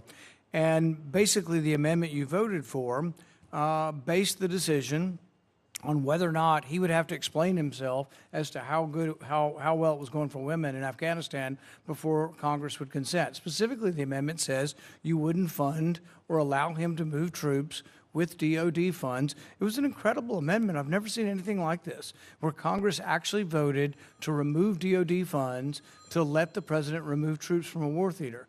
Look, I'm a big fan of the limitation of presidential power on initiating war, but once we're at war, I've never really quibbled with the president's power to execute the war, to be the commander-in-chief. When you were deployed, I can't see Congress coming to Congress and saying, well, how are women's rights over there for Colonel Waltz? Should he be able to go in there or leave because, well, let's have a congressional report on this? I mean, I think that's insane, and I just don't understand how you could have voted for this. I mean, should Congress force President Trump to analyze such vague terms as justice before removing troops from a war zone? I mean, I don't understand how you could have voted for this amendment. Senator, I look forward to continuing our discussion that we had. There's a lot of room in between where we have troops and necessarily if we're at war. So, for example, we've had troops in Colombia for quite some time. They're not actively engaged in combat. They're engaged in a training mission to help that government through our presence on the ground. Afghanistan was and one of the so rare I think times. One of the things at the time the Afghanistan was president one of was the looking rare to do times was when Congress actually had authorized. We voted for an authorization of force. It's one of the few times I can think of in recent history I would have actually supported that resolution. Congress voted to send the troops to Afghanistan to get the people who attacked us on 9/11. And yet you were willing to, in a war zone where soldiers were at war, place restrictions on the president's ability to move troops around based on women's access to voting. There's also another clause in there that said based on how well the Afghans were dealing with disabilities. Look, I have a great deal for people with disabilities. That's a big issue in our country, but it really isn't an issue of war. And to hamstring and tie President Trump's hands and say, oh, well, you can't remove, troops until we discuss how well the Afghan government is dealing with disabilities. Are they going to be able to deal with disabilities when we go? I guess it just worries me that you come more from the Liz Cheney wing of the party than the Donald Trump wing of the party.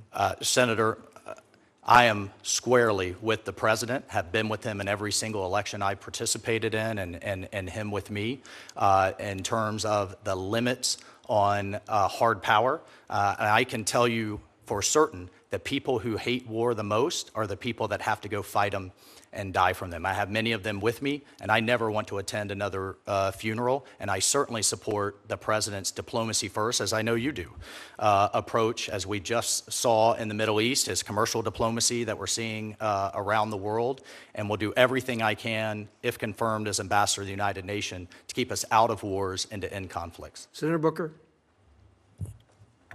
Congressman Waltz, I've watched this hearing, and I've been really disappointed. And what's been troubling to me about your nomination from the beginning is your failure to just stand up and take accountability for mistakes that you made and that all Americans know that you've made. Everyone in this room, every one of us has made mistakes, but what America expects from leaders, especially leaders who are tasked with our national security or could be tasked with the position for which you're nominated for, is for people to stand up and just take responsibility, take accountability. But I heard you just blame Biden. I've seen you not only fail to stand up, but lie. You said about this person when you were involved in the sharing of sensitive information about imminent military operations.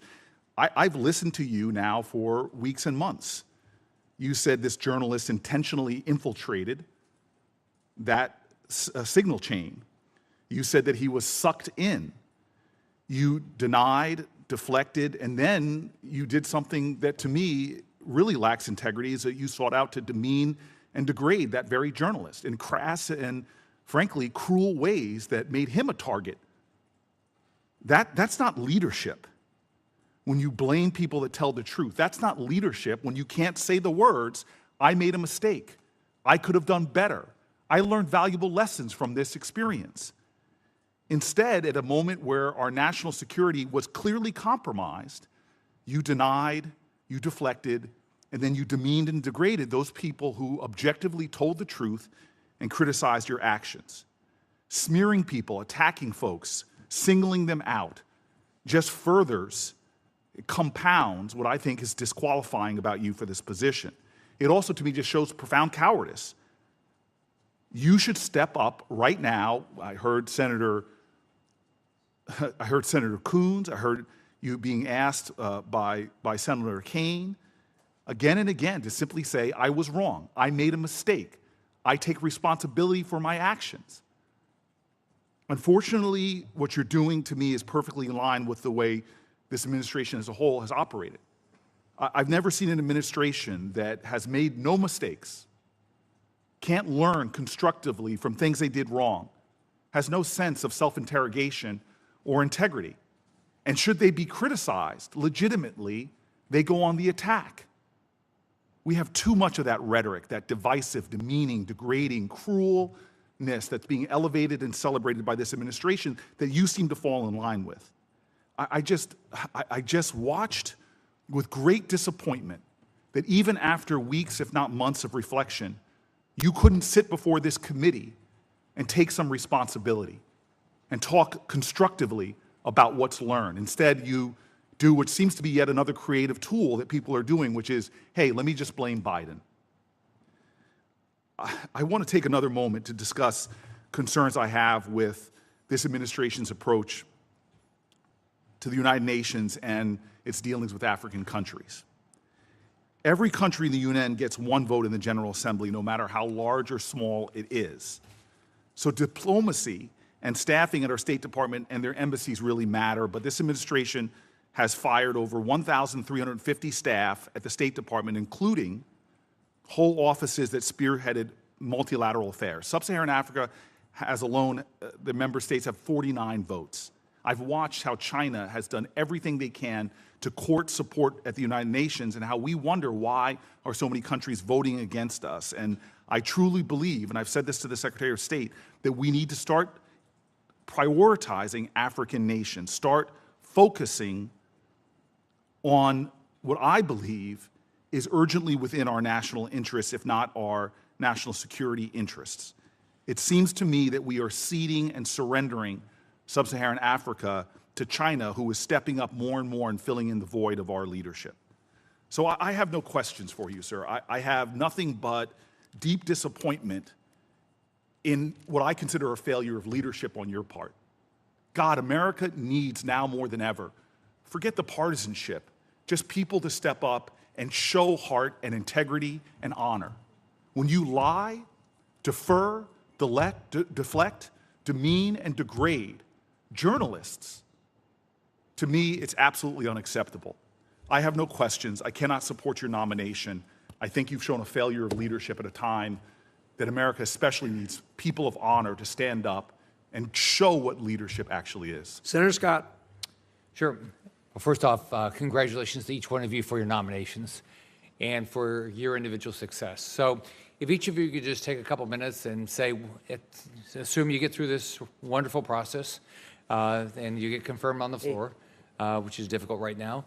What would be success at the end of your time as in these roles? Mike, you want to start? Sure. Thank you, Senator. I appreciate your support. I appreciate the men and women that I've had to lead in combat, and I think the last thing they would call me is a coward. So I appreciate deeply our relationship, both for the good of Florida and for the good of the country. What does success look like in the UN? It looks like, again, under the President and Secretary's leadership, one, getting it back to actually solving problems. The things that we are seeing, the successes that we've seen under this president, a peace agreement in Africa, resolving what could have been a nuclear exchange between Pakistan and India, securing our border. Heck, even a water treaty that Mexico wasn't honoring that we established in 1944 for South Texan farmers. The ongoing efforts going from at least here to here in terms of Ukraine and Russia and trying to end that horrific conflict, a ceasefire with Israel in Iran. I could continue. I mean, it's been an amazing 6 months, and it's just beginning. Those should be dealt with in the UN. That should be the place where we're coming together. We've talked about the anti-Semitism that has to go. We've talked about the reforms in terms of these 80-plus agencies with often duplicative and wasteful mandates. I want to give some time to my colleagues here, but if I get just those things done in support of Secretary Rubio and the President, I think we'll have made a tremendous step forward. Mr. Toretti? What would you like to accomplish? What would be Thank you, successful? Senator Scott, for that question. First of all, our mission is to make the United States safer, stronger, and more prosperous. I am thrilled to have the opportunity, if approved, to represent the United States and Sweden. I think Sweden is a magnificent country, a magnificent partner of ours. I'm really anxious to look at our defense areas, whether it's stopping the shadow fleet in the Balkans or working on the Arctic Circle. We forget that we're an Arctic nation, and we need to make sure that we're active up there. China is partnering with Russia to use that as a waterway, the new Silk Road as it is, and I want to make sure that we're focused up there and working through that with our Nordic neighbors.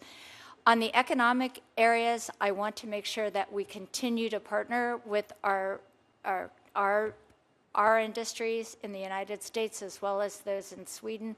We have some great partnerships right now with Ericsson in the telecommunications area.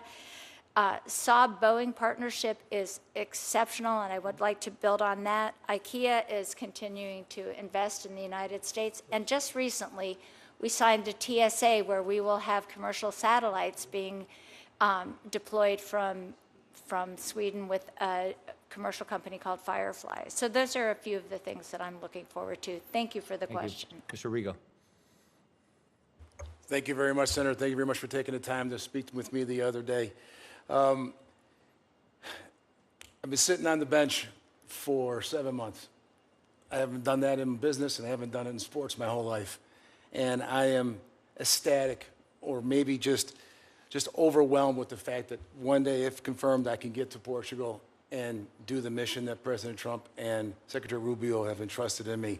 And I will let the people know, the amazing people at the embassy there in Lisbon, that what they're going to get from, if confirmed, from this ambassador is going to be a lot of empathy, passion, and a lot of common sense.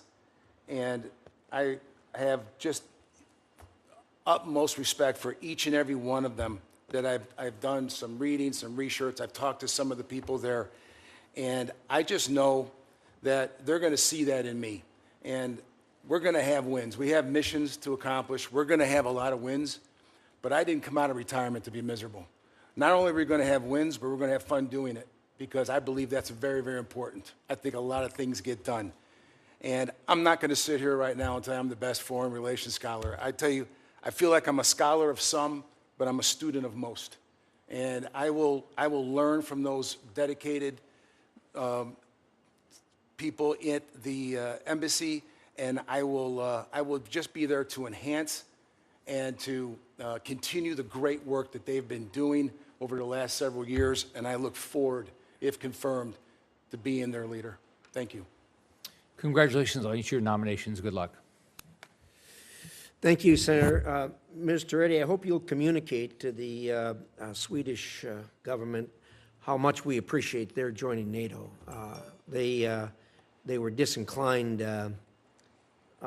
to join NATO for a long time, and we'd been urging them for a long time to join NATO. They bring some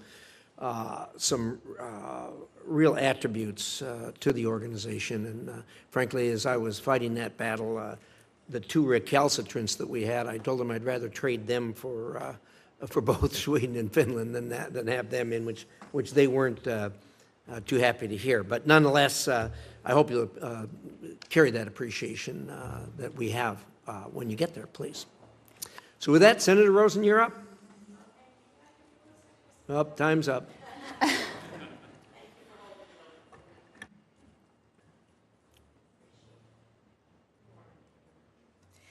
And again, thank you, Mr. Chairman. I appreciate it. But before I begin my questions, I just want to raise my deep concerns with the mass reductions in force that took place in the State Department on Friday. I find it particularly troubling that many of those who were let go worked on issues related to women, to human rights, and counterterrorism. And I do look forward to discussing this more in depth on this committee going forward. So, Congressman, I'm going to start with you because this morning it was reported, despite being removed from your role as National Security Advisor in May, removed from your role, right, not working, surprisingly, you've been on the White House payroll for the last few months. So throughout this hearing, you've made assertions that, if confirmed, you would root out waste and unnecessary overhead at the UN. So can you confirm for us whether you've been receiving a salary from the White House since being let go at the NSA? Thank you, Senator. I was not fired. The president never said that, nor did the vice president. I was kept on as an advisor, transitioning a number of important activities, and now hope to be confirmed with the Senate's consent. So you're saying that you were not to dismissed be from your UN. role, as was publicly reported, because it's also been publicly reported that you've been receiving almost $200,000 of the taxpayer money since you were dismissed from being the national security advisor. Well, the reporting, Senator, is fake news, which shouldn't surprise anyone. The president was clear. His announcement was, I will nominate fake news Mr. can't Waltz, be the and then answer the to vice president everything. was quite clear. So we're going to that move on to UNESCO because we got a lot to talk about there. Undoubtedly, UNESCO has its flaws, including the history of anti-Israel bias. But the U.S. has also played a key role in defending Israel at the UN agency. So the U.S. has called for votes against unbalanced resolutions and supported efforts that promote international Holocaust education, press freedom, literacy programs, scientific innovation, and protect and restore cultural heritage sites. Since rejoining UNESCO in 2023, the U.S. has also successfully included references to Hamas's October 7th terrorist attack and the plight of the hostages in UNESCO documents. However, during periods of U.S. withdrawal from UNESCO, China has stepped up its own engagement, becoming UNESCO's largest financial contributor and using this platform to push its own priorities. We know they are contrary to ours. So, Congressman, how might maintaining our presence at UNESCO support its work on U.S. priorities like Holocaust education, press freedom, all of the other things that I just mentioned, while ensuring that the PRC does not continue to expand its influence within the body? And how can our membership in UNESCO continue to provide us that platform for countering any future anti-Israel actions and, I would say, terrorism overall? Thank you, Congressman.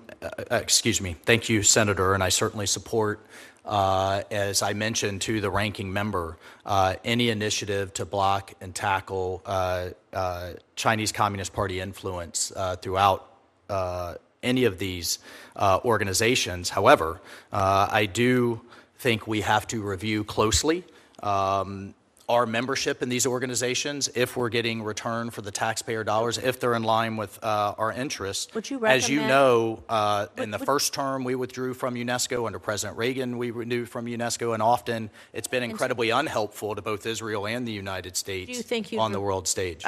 Recommend to Secretary Rubio we withdraw from UNESCO? If confirmed, I'll engage with Secretary Rubio and participate in that review, but as you know, it's currently under review. Thank you. Let's see, because yes. So I'm sorry, withdrawing from UNESCO, I want to go back to that because Order 14199 mandates a review of the United States participation in UNESCO and explicitly requires a U.S. ambassador to the UN consult with the Secretary of State. So we'll look forward to that report from you on that. I do have some questions about women in Ukraine, but I know that Senator Barrasso's here, so that's fine. You were kind enough to leave it open. Appreciate that. We've had a good hearing. Thank you to our witnesses for being here.